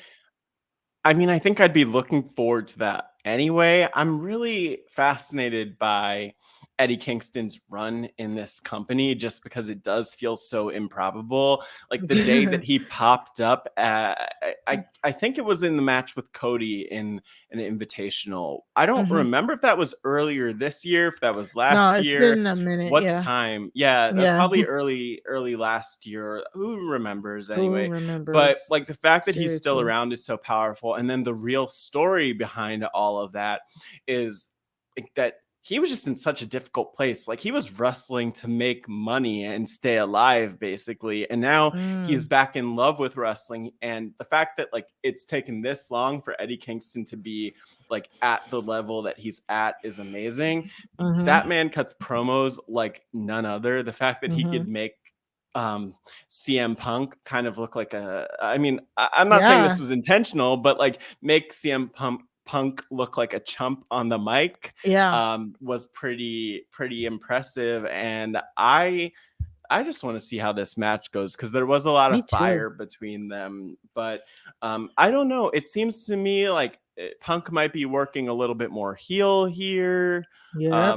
especially because the people love Eddie Kingston, and that's never going to change. But I am pumped. What's the comment from Job Has a Squadcast for So this one? Alex wrote in, can we talk about the genius of pivoting CM Punk in this angle with Kingston, making him AEW's John Cena and essentially everything he stood against when he was in WWE. The storytelling is just fantastic stuff. Thank you, Alex, for Yeah, leaving us a question or comment. Yeah, it really is. It's like I did like this feud. I think in one of my other Facebook like wrestling groups, somebody said, "Oh, how have you liked CM Punk's run so far?" Like for me, it's just been like meh. It's like he yeah, said he was gonna come in work with some young talent, and right. that's it. And it's just like cool, whatever. But this really has like really made me invested. Like Eddie Kingston basically calling CM Punk a piece of crap, and insinuating that he's a bad guy and that his Mm, nature is to be a heel, and CM Punk doing the condescending like nice guy. It was definitely shades of like cult leader Punk, like kind of peeking out there, like the no, I'm the good guy. Believe me, I'm the good guy type thing. And it is it and Alex put it in a great way. It does it they are kind of framing it as CM Punk kind of trying to be the savior of AEW in a sense after just being away. And Eddie Kingston is the mm, perfect foil for this. And he even says in one of the packages, like, I don't even care if I beat you. I don't even care if I win. I just want to beat you up. And it's so much yeah. fire. And then they have the clips of them back in the day, 15 years ago when they were in a small wrestling promotion. And this is the one. And everybody's been saying like they want CM Punk to turn heel. They want CM Punk to turn heel. And if you're gonna do it, I love an angle behind it, and this is a perfect angle for him to turn heel instead of just one day coming out and oh no, now I'm bad. Like I really do like this, and this is gonna Yeah. be this could be the match here. You know, Yeah, it's and I so would hard to also say just, on a stacked card. yeah, I would add, I'm not even too clear. To me, it didn't seem like Punk was, that was not heel CM Punk that we No. saw in the promos. So it was, it just, I think to me it kind of seemed like, in the reality of things, that Punk comes off as more of a heel because he is more of a heel than Eddie Kingston. Mhm. Like, it, everything, no one was saying anything that wasn't true or that was taking shots at anyone else Well, in that, CM in their Punk promos. CM Punk did say, like, "I held you to a high standard back then and you failed." Like, I it's mean, I well, don't know if uh-oh. that's Matt was not like, "Where's the true. lie?" I don't know if that's a Oh, lie. I that's mean, there, I hilarious. think when I would imagine, I would say that Eddie Kingston is doing A great the job. possibly the best work of his career. I guess it's Yeah. hard to know, but I would imagine that that could be the case. And he has really gone through a lot. He has had demons and different things that he's gone through, which he's acknowledged. And so I feel like it's fair to acknowledge that, as opposed to some of like the other WWE style cheap shots, like, you came back too soon from being pregnant, like, from Yeah. having a baby, like, this is, I thought it was fair, it just wasn't nice, is kind of the big difference to me. Like, you don't have to bring all that up and go to his history, he's been through a lot. But what's cool is that Eddie Kingston's gonna eat up anyone on the mic, and he eats up everybody on the mic, and we love it. We love that about Right. him. Exactly. One other thing, I just Chomp, chomp, like chomp, yum, yum, yum. the Lucha Eating him Brothers up. versus FTR. The one thing about that is like I just asked you a question. I do not like the fact that they have the AAA championship belts. Like, are they, how often are they defending that? Like, I'm like really annoyed that AEW like will Ooh. take other companies' belts and just have it like on their roster so that it could be like a declaration. Like, could you imagine if WWE did that? Could you imagine if WWE let their wrestlers go to Japan, grab But that would be Japan's great. like Well, I don't I think so. I don't don't like it personally. It's correction. just me. Yeah, that, for, I'll correct myself there. That what could be great if it's See, executed the right to way. me, I never like when titles are absent for long periods of time. I So like agree. I agree. whenever Brock when you would win the title and then be gone for like a year A and then like the year. rest of the roster have to like pretend like their belt isn't missing, like that Yeah. annoys me. And so that's what it kind of seems like with FTR and the AAA belts, how Kenny with all three of the AAA, the TNA belt, like I mean, of course, Kenny was actually doing a little bit more defending, but it's still, it just pisses me off. Like I really don't really like that. But how Ex- often, like, do they have the opportunity to even defend in AAA? Because I would yeah, imagine that they would. Like, I would be surprised if they're. I don't know. I don't know. This is a conversation for someone this is a else to have, conversation. Yeah, who's a AAA fan, yeah, because but I think your point's well because you're taken. saying And AAA doesn't have like well, weekly yeah, like, how off television. Yeah, exactly, like, how but often do they even have shows is my yeah, question. how often do they have Now, shows? I Yeah, will that's a say great that point. But the thing that I appreciate, though, is that, from my perspective at least, like, we are being exposed to AAA is in our conversation right now, and Impact was in the conversations that we had a couple months ago when Christian won the Impact Championship on on AWTV, yeah, right? And so it is good to me from like a brand recognition a standpoint. But I hear brand. you. Okay. Like, I hope that these people are actually present on the other shows. We don't have time to watch the other But shows, even then, but like, I hope they're and present. again, and like you said, even if they're not present on other shows, and you pointed it out, but how many times do we see TNA wrestlers come over to AEW to defend that championship? You know what I'm saying? Like, at the very least, you're not going to be showing up on their show. Have somebody Yeah. else. That's the whole point of that Forbidden Door thing. And from what I understand, people like how they've used it. Other people don't. I think they haven't used it for the women enough. It's like the complaint, but Yeah, I that's see just what me. you're saying. It's just a pet peeve. It's not that AEW is doing it, but it's just always been a pet peeve of mine when the titles go missing, and I it mean, and there's a and it just seems world. like so many titles. Like, Yeah, but also the titles are not staying on the people who entered with them from the promotion. So, like, it'd be one thing if if FTR fought for the championships and lost, but they're the champions, the AAA champions, and mhm. we're seeing that a lot more with AEW talent in other promotions, which you know, I think they're positives, also probably negatives, but I don't have a huge issue with it. Yep. Yep. I think that's it. I think we just wanted to hit the highlights, say what we're excited for. We will Yeah. be watching. Well, I will be watching. I don't know about Matt. I don't know about What? Matt. No, I will watch. Maybe not live, but I will Yeah. watch. I will watch because I am excited about the card overall. Mhm. And I mentioned the Eddie Kingston CM Punk match, Mhm. but there's just more. I don't even know. There's a lot of action happening here. The Mhm. Inner Circle American Top Team match is kind of an interesting one. Yeah, that is interesting. It's The just American Top weird. Team. It's very weird. It's Very very weird. weird. Dan Lambert's gonna get beat up by Chris Jericho, Dan Lambert is a and great mouthpiece, though. I like. He's such a he great does annoy mouthpiece. me, so that means he's Yes, doing. yeah, exactly. Yeah. He's probably great. Yeah. Mhm. But yeah, what a show! It'll be good. It'll be a strong pay per view. Yes.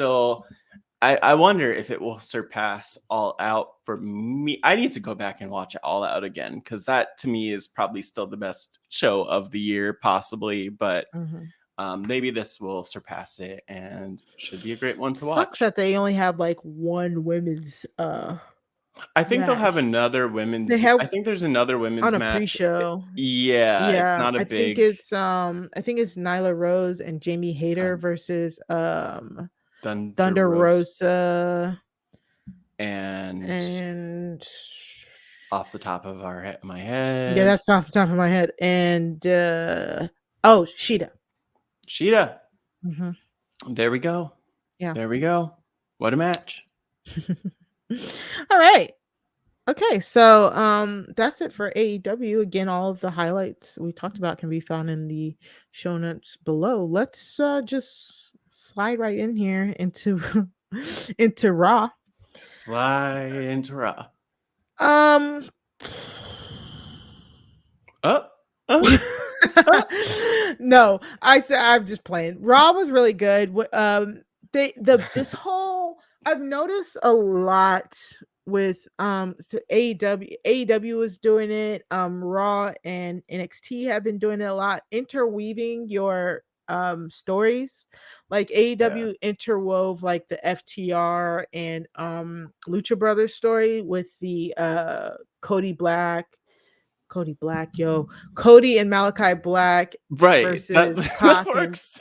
yeah, you know what I'm saying? Yeah, yeah. They've interwoven those storylines, and it's Yeah. been really good. And so on Raw, we kind of get the same thing here. So Seth Rollins, basically we just see the breakdown of KO over a night, like just a complete breakdown for him. And I would encourage everybody to go to Myth Gifts at Myth Gifts on Twitter. Do we have a sponsor? No, we don't have a sponsor, but they are really good at they really follow Kevin Owens and Sami Zayn, and they're really good at breaking down storylines using gifs and explanation. And they are so spot on with this Kevin storyline. It's really good because Seth Rollins, we open with Kevin Owens trying to convince Biggie that, like, I didn't know, I'm still a good guy. You don't believe Seth Rollins. And Seth Rollins is just saying like Kevin Owens is the worst. He talks about all of the people that Kevin Owens has turned his back on, Sami Zayn, Jericho, every tag team partner that he's ever had. Yeah. And it's just like full scale storytelling. And Big E's mad because Kevin Owens teamed up with the New Day at one point and turned on them. So but Kevin is trying to convince himself and everybody else that he's a good person, he can change, like he's not a piece of crap. And it's so interesting and it's so good and it's so good storytelling, because he seems very tortured, because it seems like he really wants to be good, but it's just not in his nature, in a sense. And we got it was mind games, basically. Seth Rollins was playing with him all night. Kevin Owens was then running around asking everybody if he's a good guy. He asked R-Truth at one point. It was so random. So Biggie, weird. yeah, it was Like, weird. why? This is I think I understand what happened, but I just feel so thrown off by this. Like, does Kevin Owens need to ask? Well, number one, in what world does Kevin Owens care if he's a good guy? But also, why does he have to check with other people to see if he's a good guy? Very Like, true. I don't. It's like fishing for compliments. Well, but yes, fishing for compliments, but also having a personal crisis of like who you are. And so you ask our You truth. ask R-Truth, right?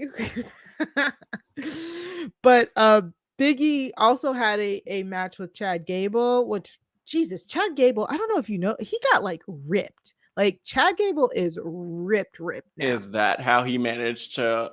Well, that was like a very interesting match, by the It way. was. It was a great match. He got a Chad, lot of offense. he got a lot of offense in, which, I mean, a lot of people might be like, oh, he shouldn't be getting in a lot of offense against your WWE champion. But again, the champion made Gable look good while also still winning. And it Yeah. made me notice, I was like, yo, Gable really got like leaner. He really did. If you look back, he got leaner, but more Uh, muscly.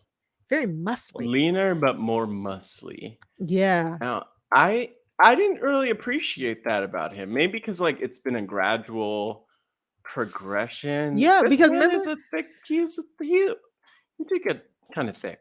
yeah. Makes So like sense. it's weird. Like, cause I think Gable used to like, he was bigger, like short and like definitely thicker with Thick muscles, but now he like seems with very two T's. toned.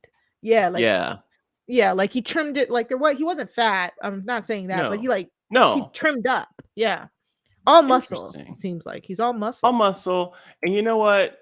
I was just most impressed that he had the offense that he did in the match. Like Mhm. there was one move where he had Biggie almost like I'll call it an electric chair position where Biggie was on Yep. his shoulders. Mhm. And I was like, wait, isn't Chad Gable supposed to be a small wrestler? I always forget that he's Yes. not, like, you know what I mean? Yes. Like a small He's character. small. Yeah, like He's not they small, they but hammer like, over the head that he's small, but he's really not like that small. And that's kind and of what he's I get very from. strong. And I liked Yeah. that he had that position. And so hopefully that helps him out. It is kind of funny too, because like there were so many singlets in this match. That was the thing that occurred to me where I was like, wow, I feel like this is like a Olympic wrestling right now. Like we're getting Otis with his little singlet that maybe could be a little bit bigger. Yeah. Or and you know, Gable jacked, we got Big E jacked, all of that. So you know what, I thought that this was kind of a cool little, this surprised me. I wasn't expecting it, but I'm glad that Gable is getting some shine. And Mhm. I don't know what Definitely. they did. They wrecked Otis over the last year and a half, but that's a whole other story. Yeah, and at the end of the match, after Big E beat Gable, we got a stare down between Big E and Otis, and that's like what the official Mhm. WWE account tweeted. So of course, we had to quote tweet with the big meaty men's uh slapping meat Yeah. video. Oh But yeah, yeah. and then after Big E came out to watch the Seth Rollins Kevin Owens match, and such a good match. Again, Kevin Owens and Seth Rollins have great chemistry together. They always have. This match was like, really was a barn burner. And then Kevin Owens gets distracted long enough to get counted out of the match, which sucks because it was just such a good That was match. not. I mean, that's kind of what happened, but That's not what I really. mean. Big Big E got in E, his yeah, way. Big E, yeah. And I He have to got say, this was distracted. like the goofiest, like, not, it wasn't that goofy. We've seen much goofier, even this week, I'm sure. But this was so goofy where, you can just tell that something's about to happen because, especially on the outside, they'd love to do this where like the person who's watching the match is just a little bit too close. Yeah, And I feel like Biggie could have taken a note from the fans, like stand back. yeah. Actually, Get out take a the note way. from Vince McMahon in the early 90s, late 80s. Do you have that song, Stand Back, Stand Back? Do you know what I'm talking about? That song? No, I don't. But keep going. Sure. We'll get back to that. He should have stood back, is what I'm saying. Mm-hmm. And I feel like this was like masterful by Seth Rollins in the sense that um, he was lying all night. We assume, Yeah. right? Is that Yeah. what we have to believe? That what? That KO is a good person, actually. KO. Well, now it's debatable, but he wasn't conspiring with Seth Rollins. Oh, right, right, right, right. Yeah, yeah, yeah, yeah, yeah, definitely.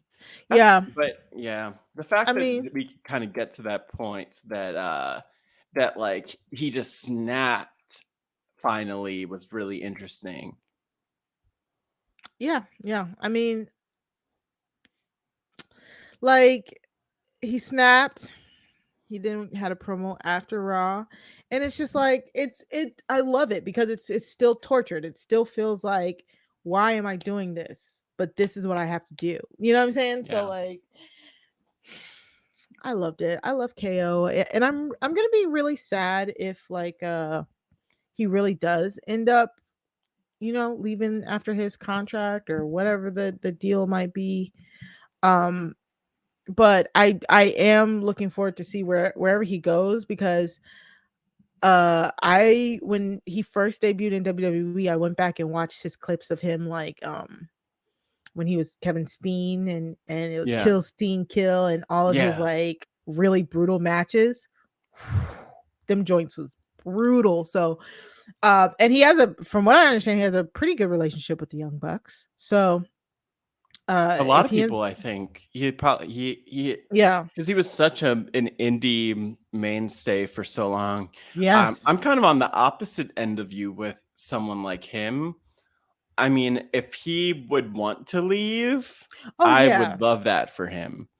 Yeah. And I wouldn't say that for Mhm. everybody. Like there are a lot of I love people that who for want to him, release but for not him for because you. me. Well, I love it for him and Yeah. wait, I love it for him and for me There you because go. I think that he's gonna land on his feet absolutely Yeah, wherever no he matter goes. where he But goes. I Yeah. think what you were talking about with Bryan Danielson and just how happy it makes you to see him on your screen, I think is Yes. a huge reflection of the fact that he is just so happy compared Mhm. with what we've seen.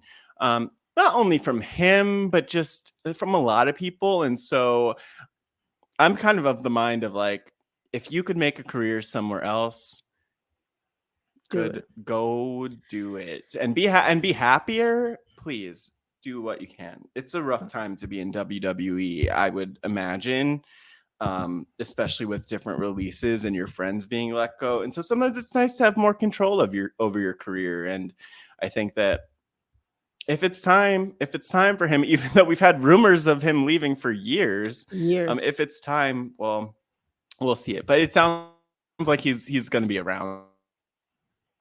He's up on Big E, so Yeah. it looks like they have some plans for him. All right. So next up, so we we got the Raw Women's Survivor Series team. And this is what I was alluding to earlier. So for the Raw Women's Survivor team, Yeah, we got in the back again god, all the S names. Sonya Deville. yeah, Sonya Deville was basically congratulating the Raw women's team of Bianca Belair, yep. Rhea Ripley, Liv Mhm. Morgan, Carmella, and Zelina Vega. But then we had Dewdrop, Nikki ASH, and the aforementioned Dana Brooke were mad. They're like, it's not fair. Why am I not on this team? And again, this is what happens when you announce the team on Twitter, and you don't allow these people to win to get in. Yeah. And then in the meantime, we Mm-mm. got Sonya making the announcement that the women on the team will have the Fatal 5-Way this week, and then whoever wins will be able to get the match against Becky, which then made Doudrop stand up and be like, why does Bianca get another chance at Becky or another shot to get a shot at Becky? It's not And it's like, why fair. don't you eat your damn Cheerios, Dewdrop? Because this is none of your business, and you need to stick to what you do best, which is not Bianca. Yes, Bianca, exactly. you're not gonna be Bianca Belair, Yes. so And stay out of her business. and we also had like Carmella saying something about Nikki ASH, and then then Rhea having to check Carmella, like, don't talk about my partner like that. Meanwhile, Queen Zelina Vega is just in the front, just waving, like with her crown on. I'm Just upset that she waving. wasn't like saying more in this promo It because was pretty I want funny. that I liked it. accent.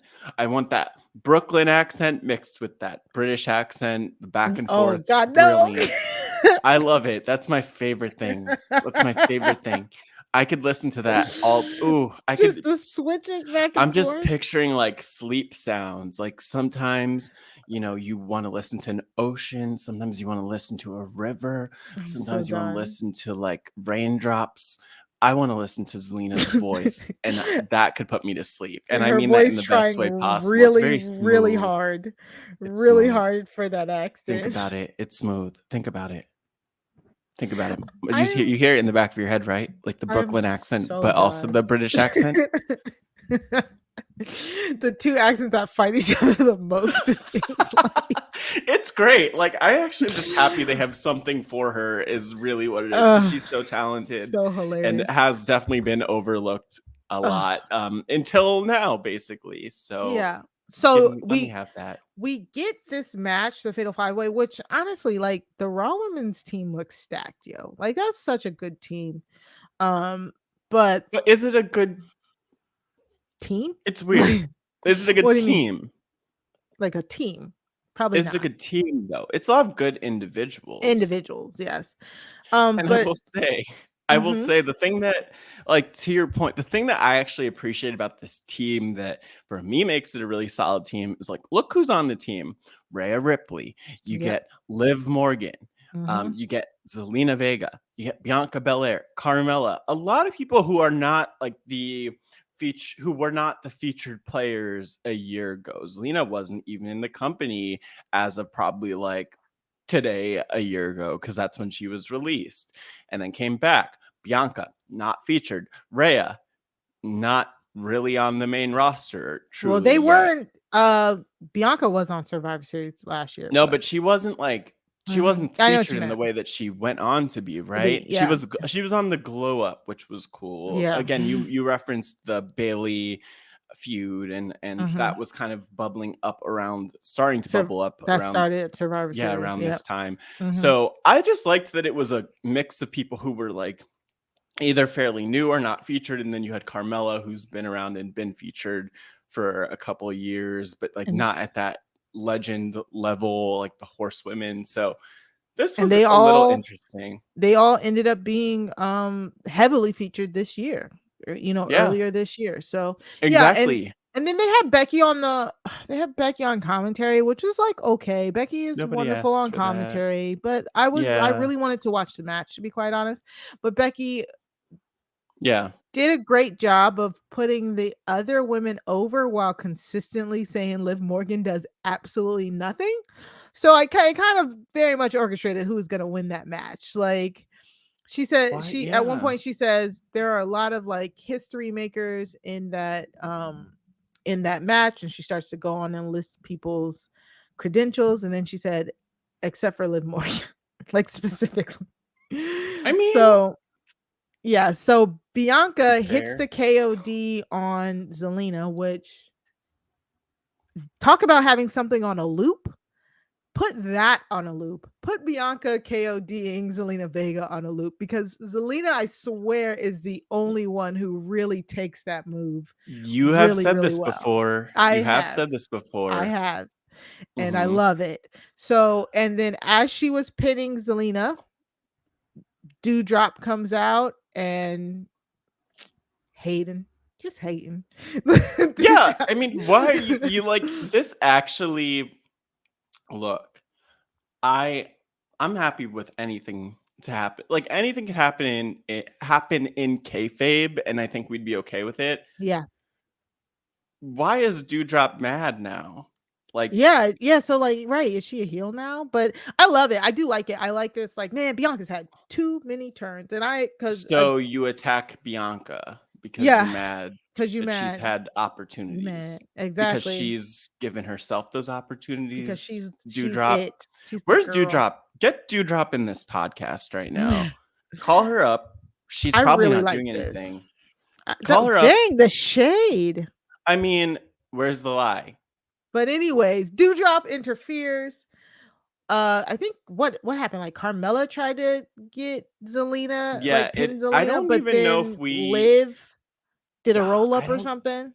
yeah, I don't even know. I want to say we didn't even see what Carmella did, but Carmella was going for the pin basically, I think when we looked up from Bianca and Dewdrop. Yeah. And it's so disorienting. WWE needs to really Oh, that stop doing camera. this Yeah. no DQ.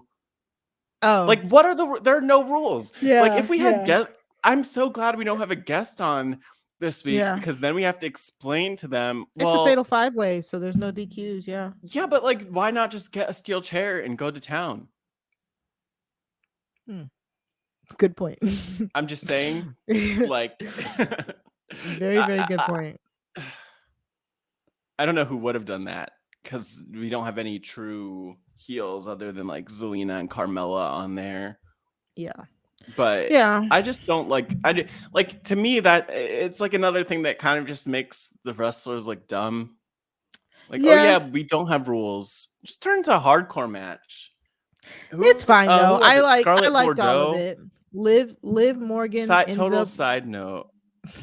Oh, I was gonna no. You can keep going. I'm not gonna have my okay. aside about how Scarlett Bordeaux wants to have a lingerie hardcore match or whatever it is. That's a whole other. That's a whole other thing. Did you see that on Twitter? I did not. If I she think it wanted was that, bra and panties. I think it's bra and panties hardcore match is what she said. Jesus, does she want everything to just fly out? And did she pitch that to Vince? I can't imagine her pitching that to Vince and No, Vince I being don't like, think so. But "No." that was I believe I saw that on Twitter. That's funny. I Yeah. mean, to You could each have his whatever own. match you I want. know, right, right. Okay. So yeah, Liv wins the match. So it will be Liv versus Becky. Yes, we know that. At a later date, because why did they do this before Survivor Series? Very stupid. Um, but we're also getting Bianca and Dewdrop, which I'm very excited about. So, um, they're saying I think Dewdrop may have gotten some edge because Naya is now gone. So the rumor is, are they turning Dewdrop into the new Naya, like the big monster heel sort She's of not that thing? big though. No, Like Dewdrop. but I want her to if she's gonna turn back, I want her to take her name back too. So that might be cool. You know But who Dewdrop gives me kind of um stick with me here, but kind of Bray no, Wyatt vibes in the sense that not in terms of character, but just in terms of the ability in the ring. Like and specifically yes, when I think of I mentioned Bray Wyatt because that's the really recognizable name, but like I go way back to the original NXT when he was Husky Harris, when it's yeah, like big guy, but also what they called him, agile. they called him like the army tank with the Ferrari engine or something to that Ooh, effect was his nickname. That to me would be where I'd like to see Dewdrop I because we agree. know that Piper Niven is very capable in the ring, agile, able to do all sorts of things. So turn that into a heel thing and it's awesome. And that's even something that Nia didn't bring. I Oh, think we might be okay. getting I see what that. you're We saying. might get Yeah. that. We might I get hope so that. too, because Yeah. also this like I want to see this feud because this might be the first feud that Dewdrop might be able to like really go because she Yeah. brought on with Eva Marie. She feuded with uh who were they feuding? Dana Brooke and Mandy Rose at some point, Is like that really originally, or was it Natalia and Tamina? Either way, and then they went into that Alexa with each Bliss other?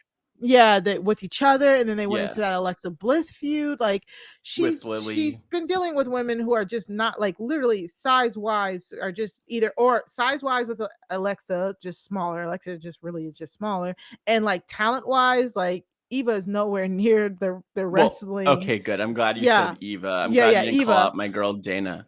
no, no. So like I like her versus Bianca. Like I feel like that's gonna be so good. Like you know what I'm Yeah. saying? Like they can just let loose because another thing I noticed, Bianca has been wrestling the four horsewomen for like the past like 8 months. She's been Mm, going. So when she had to step back and kind of like in this match in particular a few times, you could tell it was just like she has to hold back a little bit. I feel like maybe I'm just, and I'm not saying that against the other women. I'm not trying to be rude or anything like that. I'm just saying when mm, you're uh, used eh, to if you're when not you're the EST, from the EST of RHAP yeah. to the EST of WWE, if you're not the EST, you don't get it. When you're the Yeah. EST, you're different. And Mari gets that, Bianca gets that, and Exactly, and it's just I another say level, all of that to say that I think her and Dewdrop are going to make magic happen, and I dude. and it's kind of like her and Rhea. Like I feel like God, I'm trying to not spend that much time on this, but also Rhea Yeah. as well. Like I feel like Rhea is losing a step. Um, and I don't know if it's because of the opponent. I don't know if she's her timing, Rhea's timing seems very off kilter in some spots in this match. Yeah. I don't I think you said that you felt like Rhea's losing a step. I mean, on this in this year on the main roster, I don't even think that Rhea's gotten her footing. You There know you what I go. mean? That might be it. Like it's I just agree. and I think that's a big part of it. Yeah. What's always just as like an aside on this, I always think it's so interesting to hear from wrestlers after, whether it's after they've been released or after, like later down the line where they're talking about earlier in their career and they're like, oh yeah, Mhm. I wasn't confident, I wasn't this, I wasn't that. I think we've already heard some of that We heard from her say that. Rhea. Yeah. And you Mhm. could you could You tell, can you could see it a see little it bit. Yeah. wrestlers when there's that difference or when there's that shift of like the confidence and fun versus Yeah. not having fun and not being confident. And Yeah, because let's hope she gets back there. her and Bianca Yeah, in the Rumble at the beginning of the year, that's unfortunate. so Yeah, good, and it's just been yeah. yeah. So Were they the final two? they're the final two. Final two. Damn. Yeah. Yeah, exactly. Yeah. So, at some point, they need to kind of revisit that as well, I think. But anyways, finally, we already announced the men's Survivor Series team. I don't know if you wanna bring that back up, Matt, and, for Raw, or I can just say it again one more time, but, for the Raw men's team, we had Seth Rollins, Finn Balor, Kevin Owens, um, Rey Mysterio, and we had Dominic Mysterio. However, on this week's episode of Raw, Adam Pierce, he said he realized, like, well, all of the team is made of former champions except for you, Dominic. So now you have to fight your way onto the team against this man, Bobby freaking Lashley. Like, Yeah. how messed up was But that? it's like you no, Adam Pierce. Here's what you should have said. You should have said, I made a mistake because I made the Mhm. teams. I decided to put you in this match, Dominic.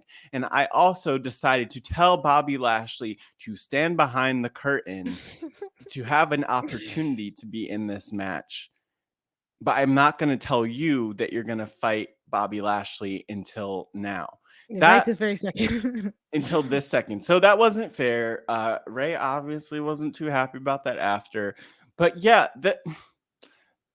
I mean, what I just get so frustrated because like we haven't had any time to get to know and appreciate and love this team together at all. Mhm. It's so bizarre.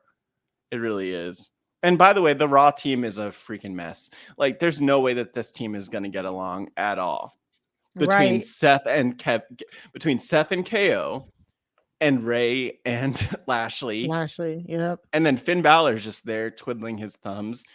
Yeah, it does seem like the Raw roster is way more stacked. Like the guys are like they are stacked Well, yeah. in Yeah. the sense that like they're all world champions, But I previous world also champions, feel like that's the team. Like, I think the Raw team's but they gonna have bad lose. chemistry. Yeah, no, they're Horrible definitely gonna lose. chemistry. Yeah, Horrible. yeah, I And it's agree. only getting worse. It's almost like everything that's happening on Raw between the Seth and KO stuff this week and Mhm, even the Ray, Dominic, Lashley stuff is just meant to set up the horrible dynamic on mhm. that team. Because on the other side, we have Drew. We have Jeff Hardy. We have Xavier Woods, King Xavier. We have what's his name, Happy Corbin, Mystery. and then some mystery Mm. person who may show up. And like for the most part, this team gels well. Like there's really not any dissension in the SmackDown team. Yeah, the funny thing is, it looks like SmackDown team is basically all baby faces, and the Raw team is all heels, except for Ray. I mean, and Finn, No, Finn's a heel. is that what they call him now? Finn's heel. Yeah, Look, to me, he's always a baby face in my heart. same. Yeah. Good times. Mm-hmm. Great Yeah. times. Yeah, yeah. But yeah, this was like a very interesting thing to sit with. I don't know, but like I don't know where they go from here. I don't know what they do. Mm-hmm. Is there anything that they could do from here? Do we just have the team fighting next week? Who knows? It's just I look. Who knows?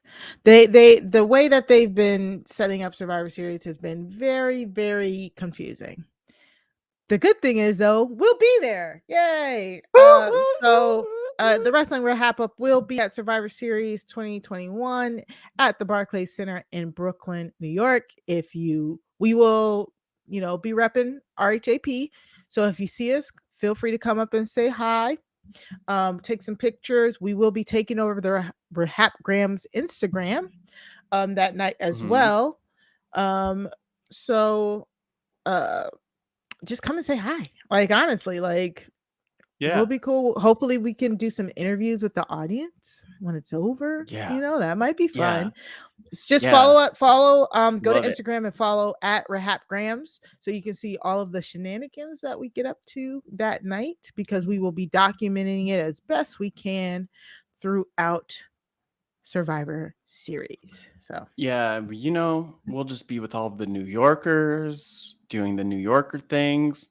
If you love New York, if you love Tiffany New York Pollard, if you love the Big Apple, if you okay. love Brooklyn, if you love Zelina Vega's accent, the Brooklyn one, not the British one, you are gonna love what we do on the RHAP Instagram. Follow it at RHAPgrams. Off the top. Off the There it top, is. Mari. There it Off the is. top. Yep. There we go. All right, and so that wraps up. We will save the rest for another day. Another day. Let's just get into a quick shoot segment here. Uh-oh. Uh-oh. Wasn't So ready the for shoot shooting. is an unplanned, unscripted, any real life occurrences or events that happen in wrestling. And this week we're just gonna do a little bit of shoot, just a little Yeah, bit. yeah.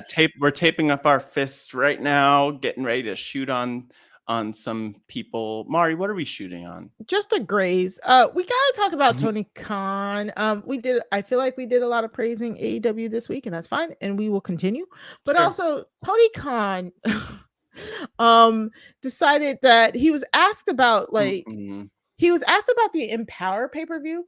Like a reporter asked him, like, oh, how did you feel about the Empower pay-per-view? Does AEW plan on, doing a women's pay-per-view. And before the reporter could even finish her question, he cut her off, which that Her? annoys me. Who do we know who was Yeah. interviewing Yeah, him, I'm by pretty the sure. way? Yeah, I'm pretty sure it was a woman. We do. Ooh, that's Ella look. J. Yeah, Ella J of SES Scoops asked him, the bar I think has been really raised this year with a lot of all women shows and main events taking place. But does AEW have any plans or hopes to contribute maybe an all women's event out of their own sometime? And again, before she could even get that off, he cuts her off and he says, and I quote, I'm going to cut off your question right there because I don't think I He said, "Let me." Oh wow. I don't think I get enough credit for what I did for the NWA show because a good number of people who wrestled on the NWA show were wrestlers I sent and paid. So I do think I contributed because the highest paid wrestlers on the show were actually people I paid separately from what they already make in AEW to go wrestle on that show. And I don't think they did a very good job of telling people that. Honestly, even though it was the deal we did, I wish they told more people that because it was one of the points I made when we closed it was to think I would be I'm okay. It was one of the points I made when we closed it was I think it would be nice if you told people that I was paying the wrestlers coming because it was a big contribution from me. So I did pay the wrestlers for Hmm. that show. It's kind of like when you pay for a dinner and nobody thanks you. So Huh, wait, hold on. Could we before end quote. let me cut you off, Mari, Yeah. and just say, because I know you actually have a lot of thoughts here. I'm just very fired up. Can I just say, what the heck? Yeah, that was That's what. Okay, you go. Please tell no, us what's happening. it's just sir. First off, don't cut women off when they are speaking to you. That is the very most annoying thing you can really, Yeah, truly, honestly do. yeah, yeah, But also, like, why did you get so defensive? That question didn't even seem like it wasn't, she wasn't accusing you of anything like a lot of people do, like myself included. I've said on this yeah, podcast how I don't like that AEW's women's division isn't given as much time as their men's. But she was just asking, like, does it at any time, any point in the future, do you guys think you'll do an all women show? And he just immediately, maybe it was that word contribute. It really triggered something in him because he immediately just talked about his finances, talked about how he paid for the Empower show and how he's mad he didn't get credit for that. I'm like, sir, like this is not.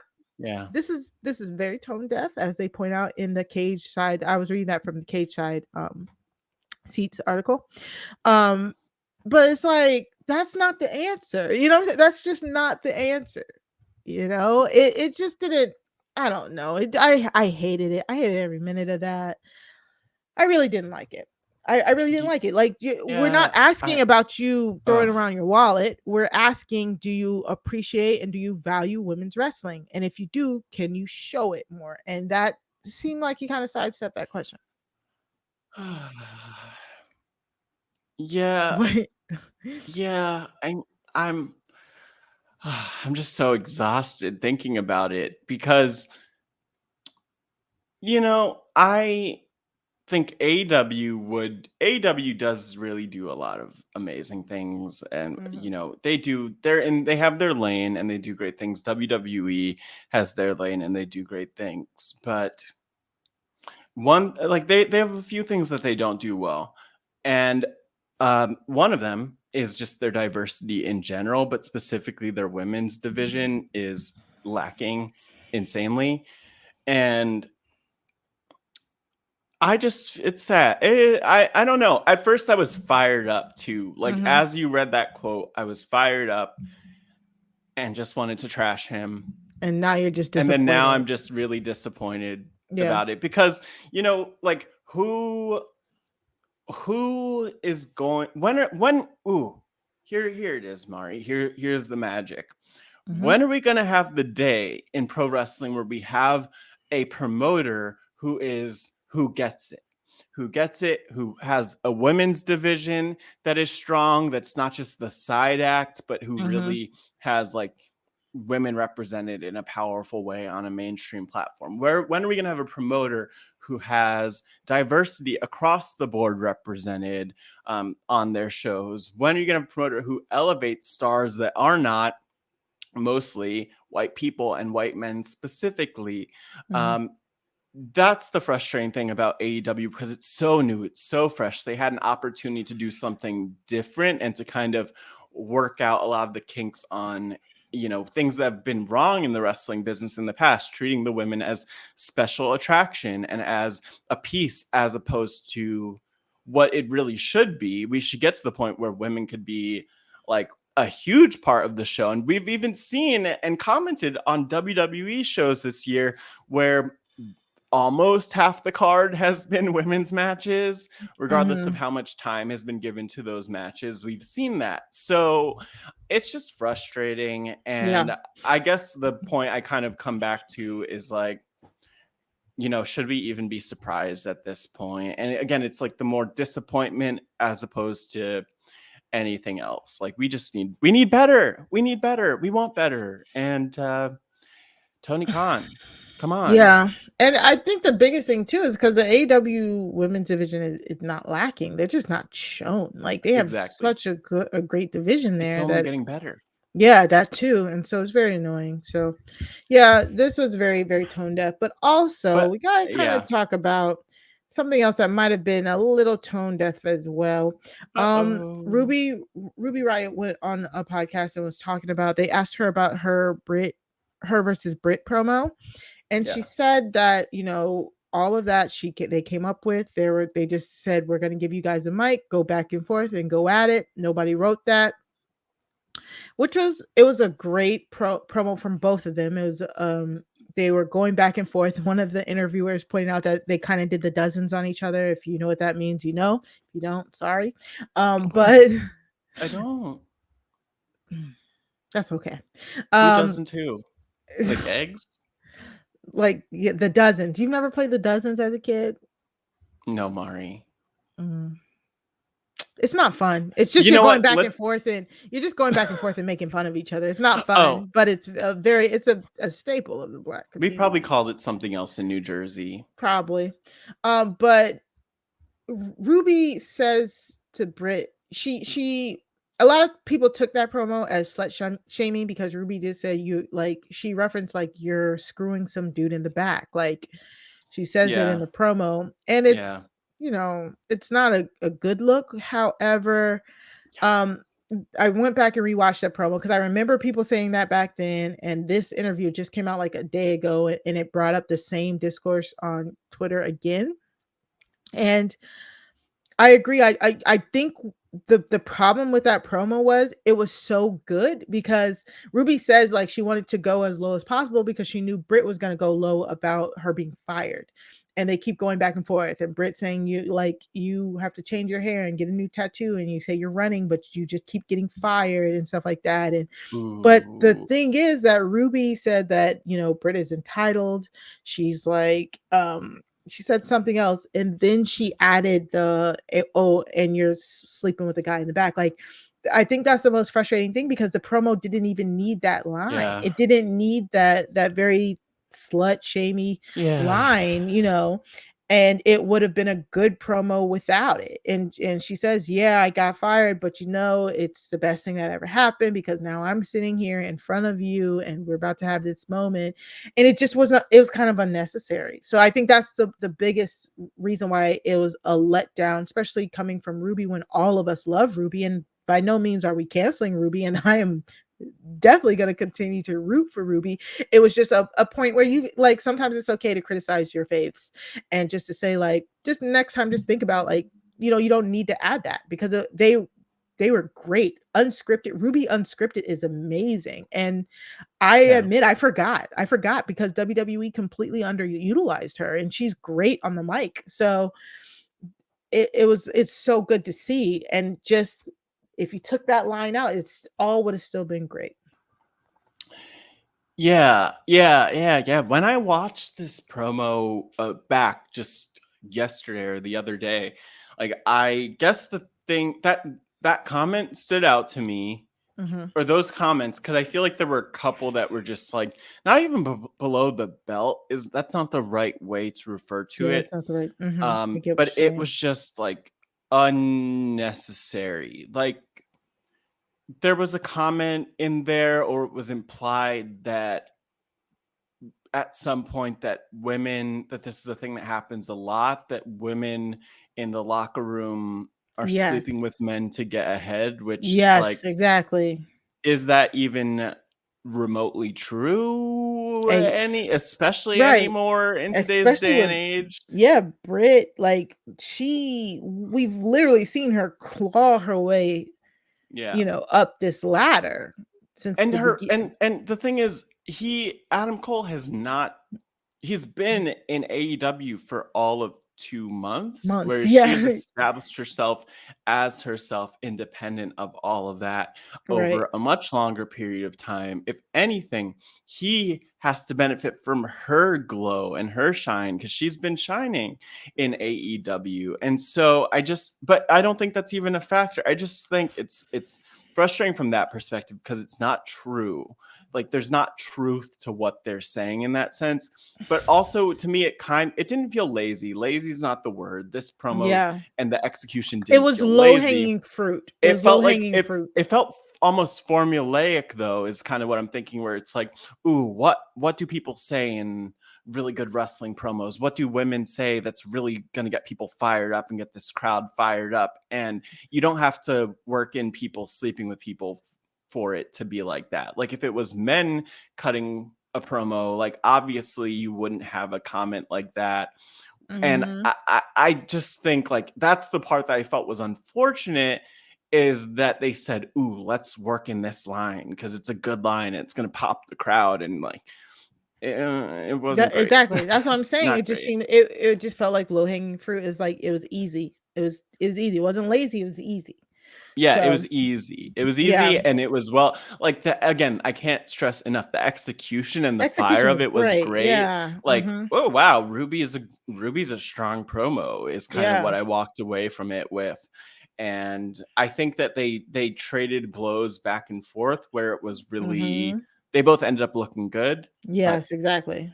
but Just that one yeah, I line. mean, I'll also say Yikes. this, that for better or for worse, I mean, as much criticism as it might have received, I'm sure that that comment didn't receive nearly enough criticism, because the fan base that's watching Oh, yeah. like does not care about slut shaming for the Yeah. most part, or like probably doesn't care about, well, It I was don't want to say they like don't care, but you know what I mean. yeah, Like they the comment yeah, section on it was literally like the men, "Yeah, that was awesome," and the women are like, exactly. "Wow, that's messed up," you know? That's what I'm And it's saying. just because it's different shared experiences, Yeah. like Yeah. most women can relate to when all of their hard work has been reduced to slut shaming, and it's like not cool, you know what I'm saying? So, and then Yeah. again, we also for the Brit and Ty Conti feud that's coming up today, we also got a little bit of weird back and Weird. forth where Brit said something to the effect of like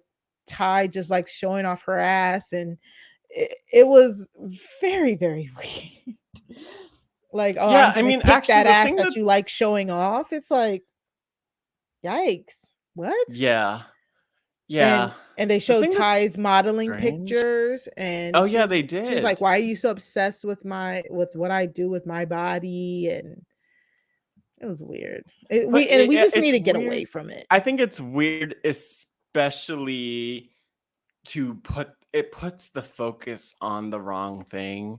So Yes. even when it's like, because I now it's clicking for me in the preview for Full Gear, where they were talking about that. Yeah. And I distinctly remember they showed the pictures of like Ty Conti like leaning. I think there's one like leaning up against a wall Yeah, or a something wall with like her. that. Yeah. And it like asks, but Yeah. I just think it's like, what, What are we now doing here? Yeah. you're distracting from the wrestling. Yeah. And like, what is it adding, truly? I mean, I get that the story isn't the most fiery story, but you don't need to go for the low hanging fruit, people.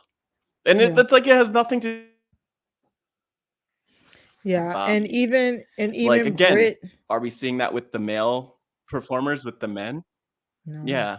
And we even see Britt say something to the effect of like, "Oh, and oh, you're gonna talk about how I have friends in the back. Okay, be original." Like, even she's over it. We're all over it. Like, we just need to move on from that. So, Yeah. all right. Either way, that's it for the shoot. Let us know if there's anything you want us to shoot on by leaving us a email wrestling at robhasawebsite.com. Or, of course, you can find us on Twitter. You can find me at Mari Talks Too Much. That's two like the number two. Matt, where can the people find you? You could find me at Matt Scott GW on the Twitter, on Stereo, on the places. That's GW at the end, Matt Scott at the beginning. Okay. And, that's where you can find me. But, Mari, do you have like plugs, things that Of you want to tell the course. people about? I have to. So, of course, like we said at the beginning, we were both on the Bachelorette podcast this week, hanging out with Woohoo. Amy and Haley. Please go check that out on the Yeah. Bachelorette RHAPup feed, wherever you get your podcast. I was also on Married at Oh, First Sight with our good friend of the pod, Asia Welsh, and again, whoop, Amy. whoop. I had a double dose of Amy this week. I hope I didn't annoy her too much. Both of them, we covered the Decision Day episode of Married at First Sight. So not the end, because it's still they still have like like maybe two reunion specials, so another couple of more hours of Married at First Sight. So just Yeah. go subscribe to the Married at First Sight RHAPup podcast. Again, you can find them Married at First Sight RHAPups wherever you get your podcast feed. It's a great show. If you like us on The Bachelor, you'll love Married at First Sight. And it is just a great show, and they are great hosts. So please go check them out. And I'm not just saying that because I was on there this week. It is a great show, and I love listening to them even when I'm not on.